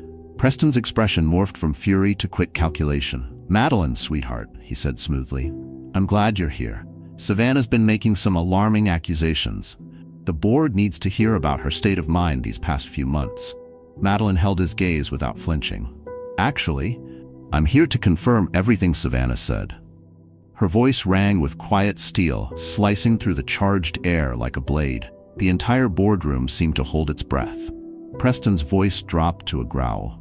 "Madeline, I've given the FBI every document you had me sign," she said clearly, "including the ones you told me were just routine authorizations that turned out to be bribes, falsified environmental records, and God knows what else." Madeline placed protective hands over her pregnant belly. "I won't let my child's father be a man who poisons other people's children for profit." Preston snapped. "You stupid. Do you even realize what you've done?" He lunged at her, rage overtaking what little control he had left, but was immediately restrained by 2 security officers. Agent Ramirez stepped forward, calm and firm. "Mr. Langford, I suggest you stand down immediately." Julian Marks, sensing the tides shifting, hurried to separate himself from the wreckage.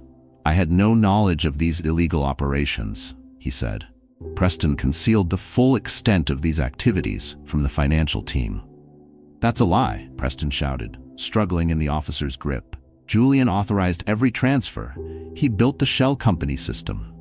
And that," Agent Ramirez said dryly, "is why we strongly recommend not speaking without legal counsel." He turned to the officers. "Take Mr. Marks to a separate room for questioning."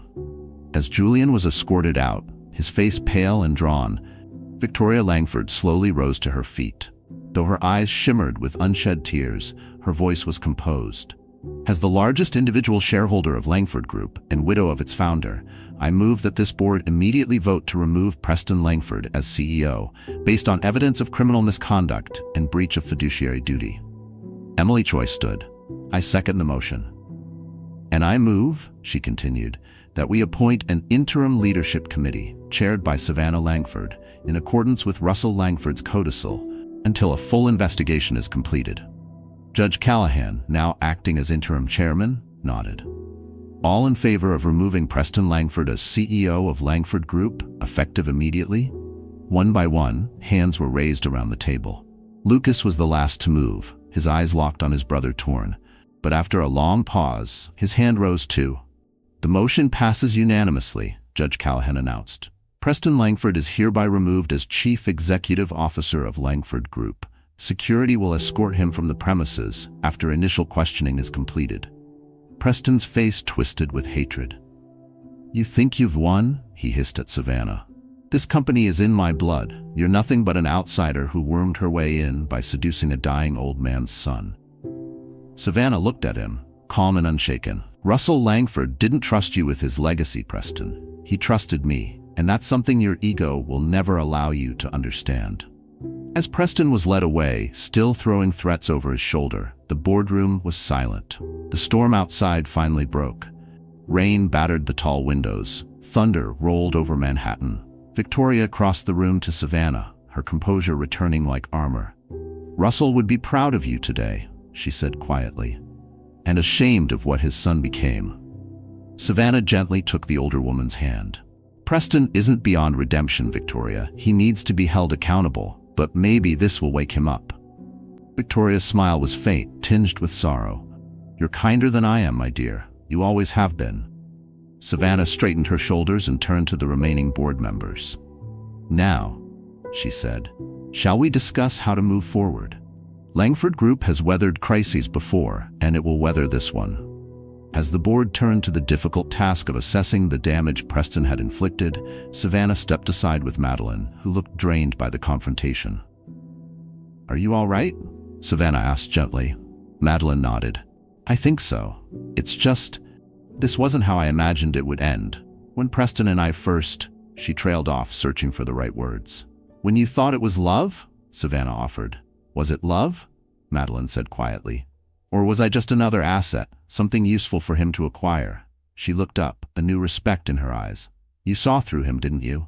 "Not at first," Savannah admitted. "I loved him once, deeply. But he changed, or maybe he just finally stopped pretending."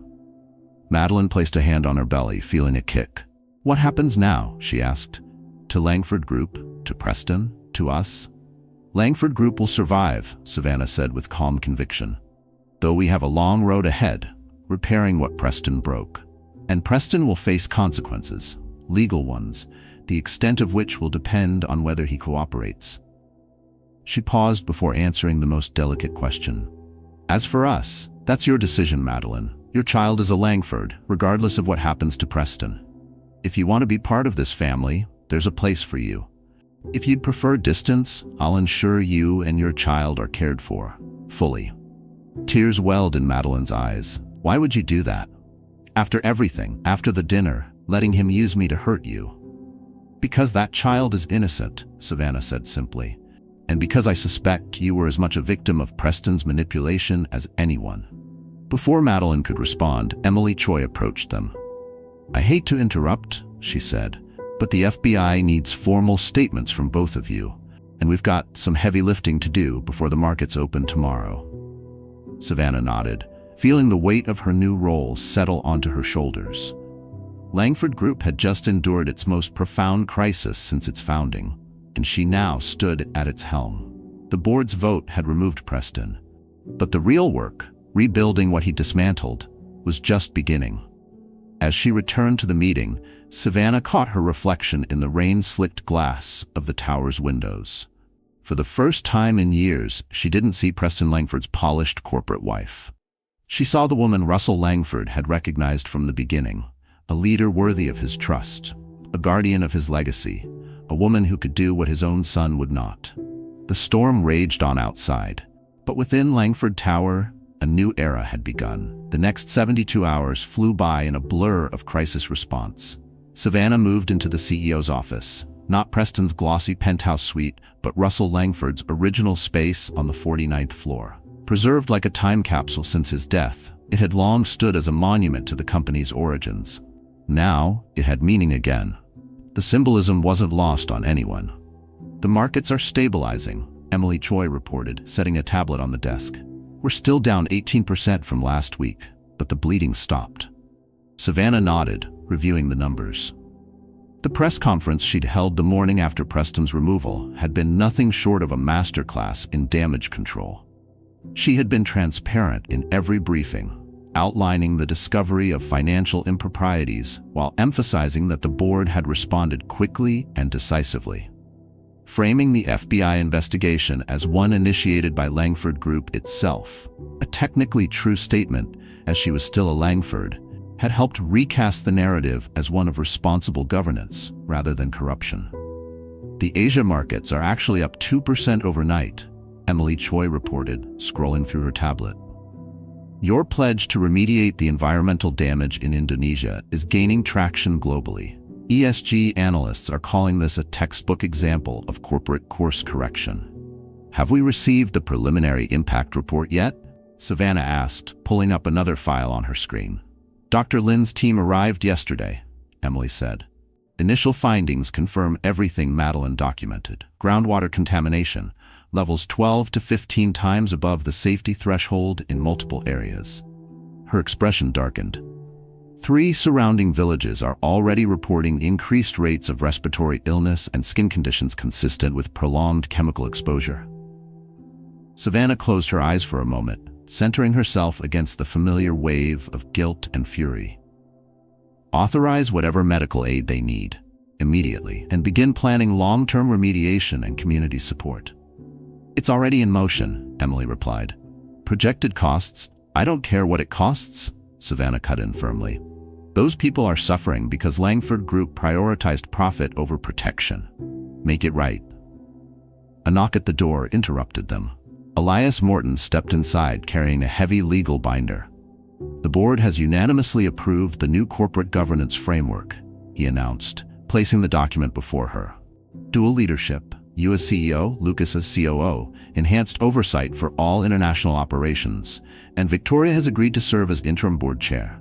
A small smile tugged at his lips. Her exact words were, "Just until Savannah finishes cleaning up this mess." Savannah signed the document slowly, feeling the symbolic weight of Russell Langford's legacy in every stroke. The new governance structure reflected her core belief that unchecked power, like Preston's, inevitably led to corruption. Langford Group's future would be built on distributed authority, transparency, and accountability. "What's the latest on Preston?" she asked, handing the signed pages back. Elias's expression turned grim. "He's out on bail, $5 million. Victoria covered it. Travel restricted, assets frozen pending trial, but he's already moved into his Manhattan condo. And he's plotting his return," Emily added, tapping an email open on her device. "This came in 20 minutes ago, sent to multiple board members." Savannah read the message without surprise. Preston was claiming she had engineered a coup, motivated by jealousy over Madeline. He painted the financial irregularities as common industry practices, said Savannah had selectively weaponized them to seize power, and that the environmental fallout in Indonesia had been exaggerated to sway public sentiment. "Has anyone responded?" Savannah asked. "Not yet," Emily replied, "but 3 board members forwarded it to me almost immediately. I take that as a good sign." "And the others?" Emily hesitated. 2 haven't responded at all. That worries me. Hansen and Fujimoto were always closer to Preston than to Russell. Savannah nodded, making a mental note to schedule one-on-one meetings with both. Preston would be working every possible angle to destabilize her leadership, and she couldn't afford to leave even the smallest crack vulnerable. "What about Madeline?" she asked. "Has Preston tried to contact her?" "Several times," Elias confirmed. "She's filed for a temporary restraining order, citing his behavior at the board meeting as evidence of potential threat. It was granted this morning." Savannah absorbed the information with mixed emotions. Part of her, one she wasn't proud of, felt a grim satisfaction at Preston's growing isolation. But another part saw clearly the tragedy of it all. A child was about to be born into this web of betrayal, litigation, and corporate warfare. "She's due in 6 weeks," Savannah murmured. "We need to make sure she has everything she needs." Emily raised an eyebrow. "You're remarkably generous to the woman Preston used to humiliate you in front of the entire board." "Madeline was a pawn in Preston's game," Savannah replied. "So was I. The difference is, I see the game for what it is. She's carrying a Langford heir, Russell's grandchild. Whatever happens with Preston, that child deserves stability and support." As if summoned by name, Savannah's assistant appeared in the doorway. "Madeline Pierce is here for your meeting." The woman who entered was barely recognizable from the poised, polished figure Preston had paraded at the infamous family dinner. Without his control, Madeline now looked natural. Hair tied back, makeup minimal, her clothes comfortable instead of curated. "Thank you for seeing me," she said as she lowered herself carefully into a chair. "I know how busy you must be." "You're always welcome here," Savannah said gently, nodding for Elias and Emily to give them privacy. When the door closed, Savannah asked, "How are you feeling?" "Like a beached whale," Madeline said with a faint smile. "Physically," she paused. "Emotionally, that's complicated." She rubbed her belly absently. "Preston's lawyer called again. They want to discuss custody arrangements before the baby arrives." "And how do you feel about that?" Tears welled in Madeline's eyes. I don't know. Part of me wants to keep Preston as far away from this child as possible, after everything I've learned, but another part feels guilty, like I'd be denying the baby a father. Savannah handed her a tissue. Whatever you decide, Langford Group will support you, professionally and personally. That's actually why I came, Madeline said, dabbing her eyes. The FBI agent I've been working with suggested I consider relocating after the baby's born, possibly with a new identity. They're concerned about retaliation from Preston or people connected to Azure Horizon. Savannah's face hardened. That wouldn't surprise me. But here's the thing, Madeline continued. I don't want to disappear. I don't want my child growing up in hiding, always looking over their shoulder. She straightened in her chair, a quiet fire in her eyes. I want to stay, Madeline said firmly. I want to testify against Preston. I want to help make things right for the people hurt in Indonesia. Savannah studied the younger woman with renewed respect. That's a brave decision. Is it brave? Madeline murmured. Or just right? I signed those papers. I didn't understand everything they meant, but I knew something felt off. I chose not to ask too many questions. That was my choice. I'm not innocent. Few of us are, Savannah admitted. I suspected something was wrong with Preston's operations for months before I finally acted. I told myself I needed more evidence, that confronting him too early would only push everything further underground. But part of me was afraid to face the truth about what my husband had become. The honesty between them opened a quiet, unexpected bond. Both women had been manipulated by Preston Langford in different ways, both now determined to undo the damage he'd caused. I have a proposal, Savannah said, sitting forward slightly. Langford Group is launching a new compliance and ethics division, so this never happens again. With your background and first-hand experience with how these schemes were executed, you'd be an ideal consultant for the team. Madeline blinked, clearly surprised. You'd trust me with that? I think you've earned it, Savannah replied. You cooperated with the FBI. You're willing to testify, even though it will cost you. That shows integrity. She paused. And who better to design safeguards than someone who knows exactly where the cracks are? For the first time since they'd met, Madeline smiled, genuinely. I'd like that very much. As Madeline left, Savannah turned back to the mountain of work waiting on her desk. The Indonesian remediation strategy needed final approval. The legal team was preparing to unwind the Singapore operations without triggering a wave of new investigations. And in just 3 weeks, she'd need to deliver a quarterly earnings report that struck the balance between reassuring investors and acknowledging the gravity of the issues they were fixing. Underneath all of it lay deeper, personal questions. The impending divorce from Preston, the media attention shadowing her every move, and perhaps most profoundly, who was Savannah Langford now that she was no longer Preston Langford's perfect corporate wife? 2 weeks later, Savannah sat across from Preston for the first time since his removal as CEO. The meeting, arranged by their attorneys, was held in a neutral conference room at Elias Morton's law firm, not at Langford Tower. Preston had lost weight, his tailored suit hung looser than usual. But his eyes, those hadn't changed. Calculating intelligence still present in Preston's eyes. The same cool, strategic mind that once made him a powerful CEO, and now a dangerous adversary. You're looking well, Savannah, he said, his tone almost conversational. Power suits you. Thank you, she replied neutrally. I appreciate you agreeing to this meeting. Did I have a choice? He countered. Your lawyers have rejected every settlement proposal my team submitted, because those proposals all included you retaining significant control over Langford Group's operations, Savannah said, which is unacceptable given the circumstances. Preston leaned back in his chair, studying her carefully. Circumstances being that you orchestrated my ouster using cherry-picked data and an outdated codicil signed by my father while on medication. Savannah didn't rise to the bait. We're not here to relitigate the board's decision, Preston. We're here to discuss a path forward that minimizes damage for everyone involved. Ah yes, the greater good. Always your favorite sanctuary, he smirked, but the smile didn't reach his eyes. So what does this path forward look like in your gospel? Me surrendering all claims? Pleading guilty to spare Langford Group the headlines? Perhaps a tearful public apology for daring to run the company based on market realities instead of your idealistic delusions. Elias Morton cleared his throat, cautioning, but Savannah raised a hand, signaling him to hold back. "Actually," she said evenly, "I'm offering you a chance at redemption." That seemed to catch him off guard.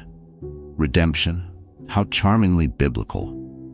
"The federal prosecutors are willing to consider a plea agreement," Savannah continued, composed.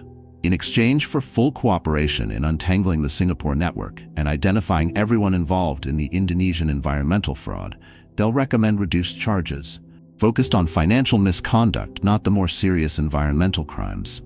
Preston's eyes narrowed. "And what would this fantasy plea deal mean for me? House arrest? Fines? A TED Talk on ethics? Probation? Substantial financial penalties? A 10-year ban on serving as an officer or director of any public company," she said without flinching. "But no prison time." A long silence followed as Preston processed the offer. His attorney leaned in to whisper, but Preston waved him off. "In Langford Group?" he asked finally. "What happens to my ownership?" "Your shares would be held in a blind trust for the length of the probation," Savannah said. "You'd receive dividend income, but no voting rights, no operational access." "Effectively neutralizing me," he muttered, "while keeping up appearances that I'm still a stakeholder." "And Madeline? The baby?" "That's between you and Madeline," Savannah replied. "But any arrangement must respect the current restraining order. Langford Group will ensure your child receives all benefits due a Langford heir, regardless of your legal status." Preston stared at her, something shifting behind his expression.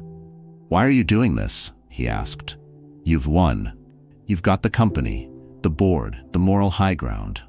Why offer me a lifeline at all?" It was the question Savannah had been asking herself from the moment she drafted the proposal. The answer had come during a late-night conversation with Victoria, who'd shared stories about a younger Preston, brilliant, driven, not yet poisoned by power or ambition. "Because despite everything," Savannah said now, her voice quiet, "you're still Russell Langford's son." And Russell believed in second chances. He believed people could learn from their mistakes and choose better paths. He never gave up on you, Preston. Not even at the end. For a fleeting moment, something flickered across Preston's face. A vulnerability, a glimpse of who he might have been, had his choices taken him elsewhere. But it vanished quickly, replaced by his usual armor of cynicism. "How touching," he said coolly, "and completely transparent. You're not offering this because of some deep loyalty to my father's memory. You're doing it because a public trial would harm Langford Group no matter how it ends." "This offer benefits everyone," Savannah acknowledged. "That doesn't make it less genuine. Russell taught me that the best solutions are the ones where people keep their dignity." Preston laughed, a sharp, bitter sound. "Dignity? You think there's dignity in becoming a corporate eunuch, sitting on the sidelines while you dismantle everything I built? There's dignity in accountability, Preston, in owning your mistakes and working to repair the damage, like the mistakes in Indonesia." His eyes darkened.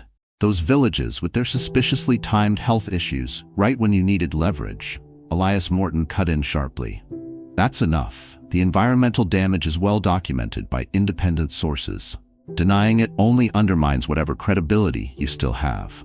Preston clenched his jaw, but said nothing more. He knew he'd gone too far. "The offer stands for 72 hours, Savannah said, rising. "After that, prosecutors will pursue the full case, including the environmental crimes." As she gathered her documents, Preston spoke again, voice low and even. "You know, Savannah, I underestimated you for years.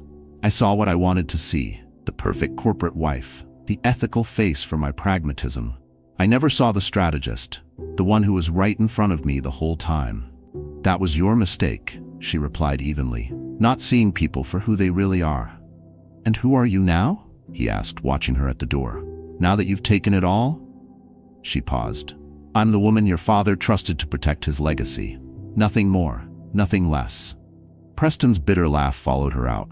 "We'll see how long that lasts, darling. Power changes everyone, even perfect Savannah." 3 weeks later, Madeline Pierce gave birth to a healthy baby boy, 7 pounds 9 ounces, with a shock of dark hair unmistakably bearing the Langford mark. She named him Richard Thomas Pierce, honoring the grandfather he'd never meet while leaving off the Langford surname altogether. A quiet, deliberate statement about her relationship with the family that child had entered. Savannah visited the hospital the next day, bringing a small silver frame engraved with the baby's initials and birth date. Inside was a photo of Russell Langford, taken the day Langford Tower opened, his proudest professional moment. "For when he's older," Savannah explained, placing the gift gently on the bedside table. "So he knows where he comes from," Madeline said softly, holding her sleeping son against her chest. "No matter what path he chooses." She looked exhausted, but radiant. "Preston called his lawyer," she added after a pause. "He's requesting a paternity test." "That's his right," Savannah said gently, though she cast a glance at the baby's dark hair. "But I don't think anyone who sees him would question his parentage." "It's not about confirmation," Madeline replied, lightly stroking her son's head. "It's about control, the first move in what'll probably be years of legal battles over Richard's future. You don't have to go through that alone," Savannah reminded her. "Langford Group's legal team is fully available to you, and Victoria's expressed interest in being part of her grandson's life, separate from Preston's situation." Madeline looked up, her eyes tired and raw. "Why are you all being so kind to me, after everything that happened?" "Because that's what family does," Savannah said simply. "And no matter how complicated things are between the adults in this story, this child is family." The baby stirred, opening his eyes, dark blue like most newborns, but with an intensity that reminded Savannah instantly of Russell Langford. Looking at this child, pure, untouched by the legacy of betrayal, ambition, and redemption, Savannah felt her sense of purpose crystallize again. This wasn't just about correcting Preston's mistakes or honoring Russell's legacy. It was about creating something worthy of this next generation. A Langford Group that little Richard could one day be proud to inherit, if he chose to carry that name. 6 months after Preston's removal, Langford Group hosted its annual shareholder meeting. Under Savannah's leadership, the company had rebounded with remarkable strength. The stock price had recovered, within 5% of its pre-scandal peak.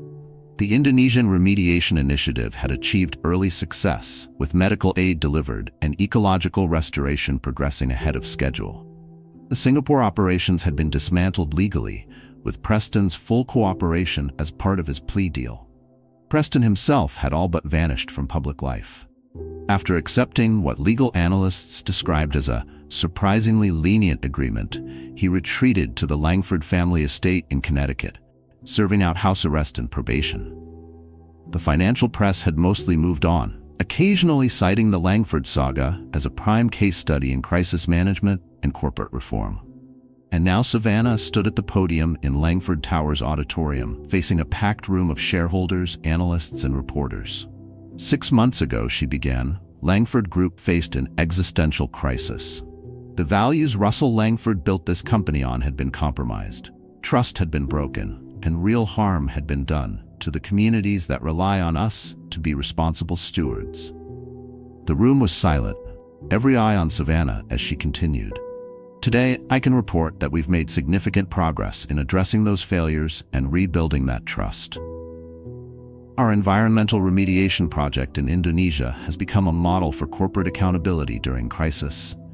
Our new governance framework ensures that no single executive can again compromise this company's ethical foundation. And our financial results prove what Russell Langford always believed, that doing business the right way isn't just morally correct, it's economically sound." She presented the quarterly report. Revenues exceeding forecasts, investor confidence rebounding, and Langford Group's rebranded identity centered on sustainable, long-term value. The renewable energy initiatives Preston had shelved were now the company's growth engine. The Langford Foundation had expanded its mission, focusing on environmental justice for communities impacted by industrial development. Savannah concluded, Langford Group remains committed to Russell Langford's founding vision, that profit and purpose can and must coexist, that corporations owe a duty to the communities they touch, that real success isn't measured by quarterly returns, but by generational impact. The applause that followed was long and sincere. As Savannah stepped down from the podium, Victoria Langford approached, elegant as always, her tailored suit a quiet statement of authority that respected her new role as board chair without encroaching on Savannah's spotlight. "Masterfully done," Victoria murmured. "Russell would be proud." "Thank you," Savannah said, her voice soft with emotion. "Have you visited Preston?" she asked after a pause. Victoria's expression tightened.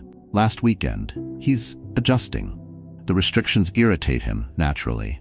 But I believe the isolation has forced reflection in a way nothing else ever could." "And the baby?" Savannah asked. "He's seen him twice, under supervised visitation. Madeline has been remarkably generous, considering." Victoria hesitated, then added, "He asks about you." Savannah raised an eyebrow. "Preston? Not directly?" "He couches it in questions about leadership decisions, strategic directions, but it's you he's really asking about." "Professional curiosity," Savannah said, "or searching for cracks he can exploit once his restrictions end." Victoria studied her carefully. "Perhaps. Or perhaps he's finally realizing what he lost, not just the company, but you." Savannah didn't respond right away. The divorce had been finalized 3 months earlier, a surprisingly uneventful process. With Preston's legal entanglements and the ironclad prenuptial agreement Russell had insisted upon, there had been little for him to contest. "The man I married doesn't exist anymore, Victoria," she said at last. "If he ever did."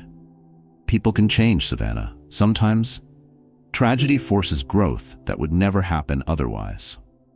Before she could answer, Emily Choi approached, flanked by 2 major investors eager to discuss the company's expansion into sustainable battery tech. Savannah turned to greet them, Langford Group's future already waiting in the next conversation. The conversation with Victoria had remained unfinished, but her words lingered in Savannah's mind for days. 2 weeks later, she found herself driving to the Langford family estate in Connecticut. Officially, she told herself it was a courtesy visit. As CEO, it was appropriate to personally update the company's largest individual shareholder, even if Preston's voting rights were now held in trust, stripped from him for the duration of his probation. In truth, she wasn't entirely sure why she'd come. The security guard at the gate checked her ID, made a call, then waved her through. The long driveway curved through early autumn foliage, the maple trees a blaze of color against the rolling hills. Russell Langford had bought the property decades ago, imagining it as a retreat for future generations of Langfords to gather. Preston had once treated it as a showpiece, hosting lavish weekends for investors and executives. Now it felt quieter, more subdued. Preston stood waiting on the front steps as she pulled up. His jeans and sweater were a far cry from his usual tailored suits. The electronic ankle monitor peeked from beneath his pant leg, a subtle but potent reminder of his restrictions. "Savannah," he greeted, surprise evident despite having been notified. "This is unexpected. I was in the area for a meeting with some battery tech partners," she said. The excuse sounded thin, even to her. New Haven was nearly an hour away. Preston didn't challenge it. "Would you like to come in? Mrs. Harrington can bring some tea." The housekeeper had been with the Langford family for more than 2 decades, one of the few stable presences left in Preston's current life. Savannah nodded and followed him into the grand foyer, its sweeping staircase and glittering chandelier just as she remembered. But the house felt different now. More lived in. Preston had once used the estate as a showroom, entertaining and performing. Now, something quieter lingered in the space. "You've redecorated," she noted, observing that many of the flashy art pieces had been replaced with simpler works and family photos. "Mother's doing," Preston said, leading her into the sunroom that overlooked the gardens. She said the house needed humanizing, whatever that means. They sat in silence until Mrs. Harrington arrived with the tea. When she had withdrawn, Preston spoke first. "Why are you really here, Savannah?" She thought about offering a corporate update. Instead, she told the truth. "I'm not entirely sure," she admitted. "Victoria said you'd been asking about the company. I thought maybe we should talk directly." Preston's mouth curled into a half-smile. "Checking to see if your corporate prisoner is plotting revenge from his gilded cage? Are you? Would I tell you if I was?" He took a sip of tea, watching her over the rim of the cup. "You look well. Leadership clearly suits you." "It's challenging," Savannah admitted, "but fulfilling in ways I hadn't anticipated. The stocks recovered well. The situation in Indonesia is under control. Madeline says the new compliance structure is solid. Preston set down his teacup. You've done well, Savannah, better than I expected. Coming from him, it was as close to a compliment as she was likely to get. Thank you, she said evenly. That means something, coming from you. Does it? He asked, eyes narrowing with interest. I would have thought my opinion no longer mattered. Your judgment was never the issue, Preston. It was your methods. Ah, yes, my moral failings. He leaned back in his chair. Have you come to see if I've reformed? Found salvation in house arrest? Discovered a conscience worthy of the Langford name? The sarcasm was sharp, familiar. His classic defense when vulnerability crept too close. Savannah didn't take the bait. I came because, for better or worse, we were partners for a decade. Because we built something together, even if it ended badly. And because I thought you might want to speak with someone who isn't legally required to report your every word to the authorities. Preston studied her carefully. For a long time. Eventually, the tension in his shoulders eased slightly. It's the isolation, he admitted. Not the bracelet or the house arrest, but the silence. People I considered friends haven't returned a single call since the plea deal went public. Fair weather friends, Savannah said. Russell always warned us about them. He warned us about a lot of things, Preston said, gazing out at the garden, its colors fading under approaching winter. I should have listened more. I've had time to think these past months, about what I built, what I broke, what I lost. Savannah said nothing, letting him continue. I've seen the baby twice, he said finally. Richard Thomas. He looks like a Langford. Yes, Savannah agreed softly. Madeline says she's open to letting me be part of his life someday. Supervised, of course, if I prove I can be trustworthy. He nearly stumbled on the word, as if the idea of earning trust still felt unnatural. That's generous of her. It is. He looked back at her, something complicated in his expression. She speaks highly of you, you know, says you've been more supportive than she ever expected. More than she deserved. He paused. Why would you do that, Savannah? After how I used her, to hurt you? It was the same question Victoria had asked, the same one Emily had silently wondered, and one Savannah had asked herself more than once in the quiet of sleepless nights. The answer came to her now, calm and clear. Because compassion isn't a zero-sum game, Preston. Being kind to Madeline and her son doesn't diminish me, or excuse what you did. It's just the right thing to do. Preston looked away, his gaze fixed on the garden beyond the window. The silence between them stretched, filled with unspoken regrets and the weight of their shared history. I never thought it would end like this, he murmured. Not with you at the helm, and me here. Savannah offered a faint smile. Neither did I, but perhaps it's for the best. He nodded slowly. Maybe, time will tell. She stood preparing to leave. Take care, Preston. You too, Savannah. As she walked away, the autumn leaves outside began to fall, signaling the end of one chapter and the beginning of another. Preston shook his head slowly. You really believe that, don't you? That doing the right thing matters more than winning? I believe they're not mutually exclusive, Savannah replied. Langford Group is stronger now because we embraced ethical operations, not despite them. The market responded to our transparency in Indonesia. Our new governance model has attracted investors who care about long-term sustainability, not just quarterly spikes. A convenient alignment of virtue and profit, Preston said dryly. Russell would be thrilled to see his philosophy so perfectly validated. It's not always perfect, Savannah admitted. There are trade-offs, tough decisions, competing priorities, but the foundation matters. The values we build on determine what can actually endure. Something shifted in Preston's expression.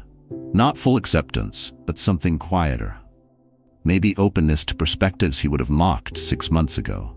I've been reading some of my father's early business journals, he said, motioning toward a leather-bound notebook on a nearby table. From when he first started pivoting toward renewables, the backlash he faced, the risks he took. I never understood how much courage that required.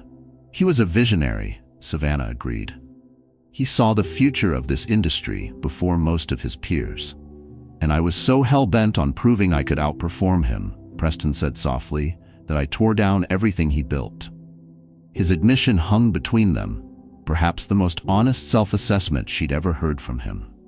As the light outside began to fade, their conversation shifted.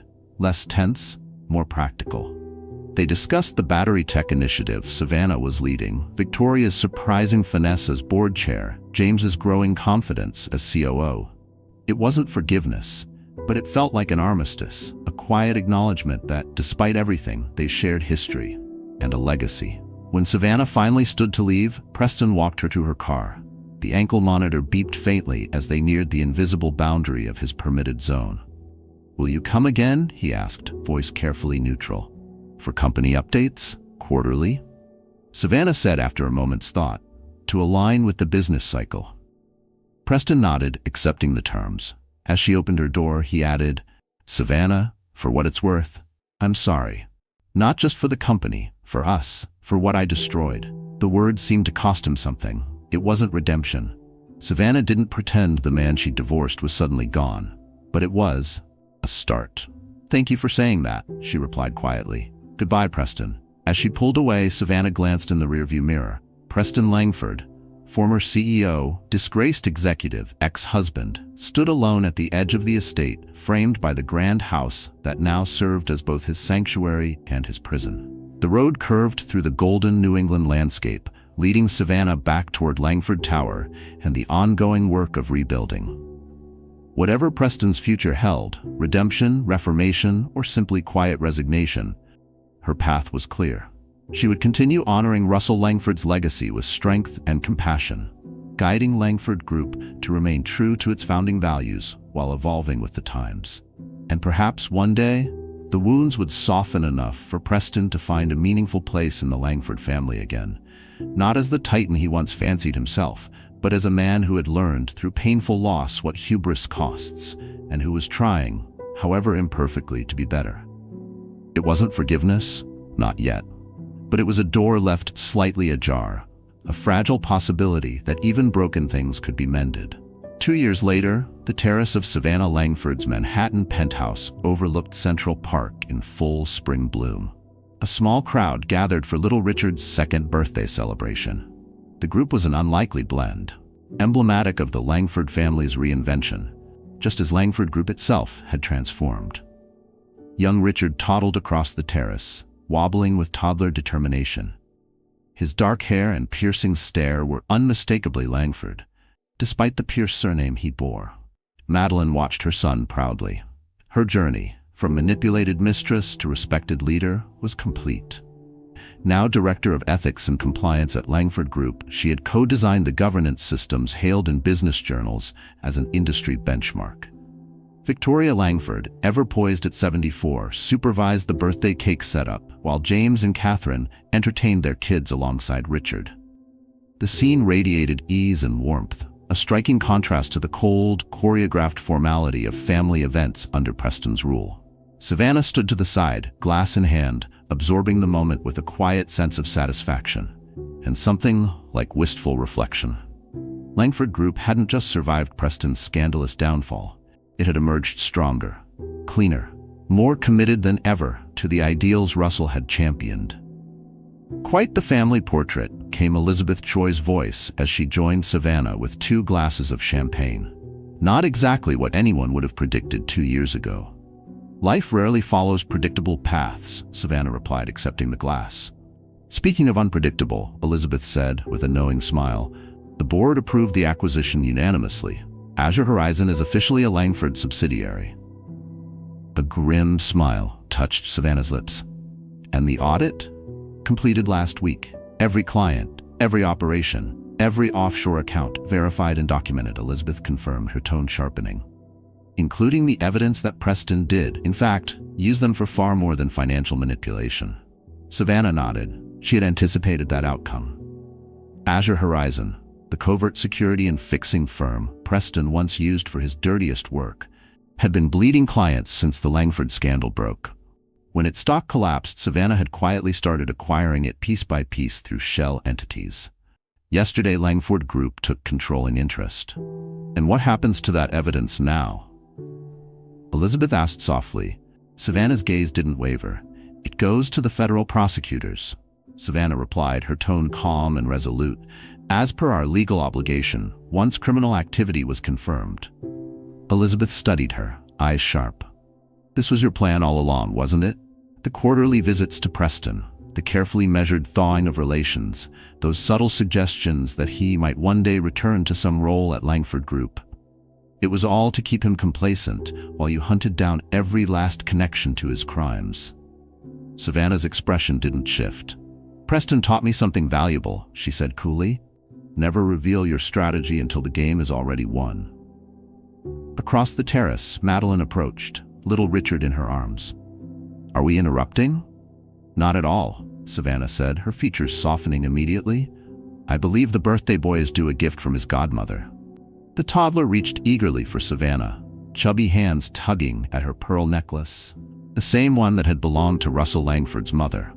Savannah now wore it as a quiet symbol of the legacy she protected.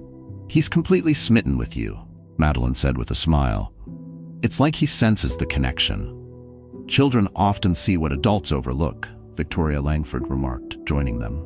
Russell used to say, a Langford always knows their own. The party continued into the evening, filled with genuine warmth, despite the undercurrent of calculated justice only Savannah and Elizabeth fully understood. As guests drifted out and the staff began cleaning up, Savannah's phone buzzed. She stepped into her home office and answered quietly. Elias? It's done, the aging attorney confirmed. Federal marshals took Preston into custody 20 minutes ago. And? He didn't take it well. He looked genuinely shocked. I kept repeating that it must be a mistake, that you couldn't possibly be behind it. Savannah looked out at the Manhattan skyline, her features still, her voice emotionless. He never saw me clearly. Not once. In all our years. There's no deal this time, Elias said. With the Azure Horizon evidence in hand, prosecutors are confident they'll secure a conviction, lengthy prison time. I see, she said. Her grip on the phone tightened slightly. Thank you for managing this, Elias. We'll discuss the press strategy tomorrow. After the call ended, she remained by the window, watching the city lights flicker to life. Langford Tower glowed in the distance, a symbol of the legacy she had preserved and redefined. The quiet swoosh of a door sliding open made her turn. Victoria entered the office, her expression solemn. It's done, isn't it? She asked without preamble. Preston's final fall. Savannah turned slowly to face her. You knew, Savannah said quietly. I suspected, Victoria corrected. You've been too accommodating these past months, too open to the idea of Preston's rehabilitation. That's not like you, to leave a threat like that unguarded. And you're not angry? Savannah asked cautiously. Victoria sighed, her shoulders heavy with maternal sorrow. My son made his choices that dishonored Russell's legacy and harmed innocent people. Whatever happens now, he brought on himself. She moved to stand beside Savannah at the window, both of them silhouetted against the glittering skyline. Russell chose well, Victoria said softly. He trusted you. Not Preston, not even James. You. Because you understood that legacy isn't about names or bloodlines, it's about values. Savannah's voice dropped. I never wanted it to end this way. She allowed herself that rare flicker of vulnerability. There was a time I truly loved him. I believed in what we were building together. I know, Victoria replied, placing a hand gently on her arm. But you did what had to be done to protect Langford Group and everything it stands for. After Victoria left, Savannah remained in her office, letting the silence settle around her. The Langford empire was safe, rebuilt, ethically realigned, financially stronger than ever. Its future was bright, and in her hands. Preston would never again threaten what she had salvaged from the ruins of his ambition. But success, she knew, came at a cost. She had waited, calculated, hidden her moves behind warm smiles and measured reconciliation. She had played the game to its bitter end and won, but there was a toll in becoming the leader Langford needed. She had learned to wield precision like a scalpel, channeling Preston's cunning without adopting his corruption. From her desk, Savannah drew out a photograph she never displayed, her wedding day with Preston. Two people, young and full of hope, before ambition, betrayal, and greed devoured what might have been. She let herself mourn that loss, for a heartbeat. Then she returned the photo to its drawer, where it belonged. The past was done, but the future remained, and it was wide open. Langford Group employed thousands, impacted millions, and stood now as a global symbol of principled enterprise. Little Richard would grow up not in the shadow of scandal, but in the light of renewal. Madeline had found not only her voice, but her purpose. Victoria had reclaimed relevance, steering the board with grace sharpened by loss. These were the victories that mattered. Not the satisfaction of Preston's fall, but the resilience of what rose from it. Savannah stepped onto the terrace, breathing in the crisp spring night. Tomorrow would bring press briefings, market noise, and the 1,000 moving pieces of corporate stewardship. But tonight was for reflection. She had walked a long road from being the polished, ever-smiling wife Preston had once sculpted to suit his image. She was no longer that woman. She never had been. The Langford legacy rested with her now, not because she married into it, but because she earned it, protected it, rebuilt it. Russell had seen that in her from the beginning. Preston had seen it too, just too late. As Manhattan glittered before her, Savannah lifted her glass in a quiet toast. "To you, Russell," she whispered, "the legacy stands." Langford's standard endured. Beyond the city lights, a new day approached, bringing challenges and opportunity alike. But Langford Group was ready, because Savannah Langford had turned a chess match into a transformation. Checkmate. Dear friend, sometimes the deepest strength lies not in striking back, but in standing firm. For values, for legacy, for what truly matters. Savannah Langford didn't win by outmaneuvering her opponent. She prevailed by honoring the quiet code of principled leadership, even when it cost her pieces of her heart. The Stoics remind us, if it is not right, do not do it. If it is not true, do not say it. Savannah chose truth over pride, integrity over power, and in doing so, she didn't just protect a legacy, she became it. Her story is a testament that we're not defined by what breaks us, but by how we rise after. So here's to every silent warrior, every woman who's ever rebuilt something beautiful from betrayal. Your strength is not in how loud you roar, but in how quietly you endure and rebuild. If this story moved you, give it a like, share it with someone who needs hope, and subscribe to join us for more stories that honor resilience, redemption, and the power of quiet courage.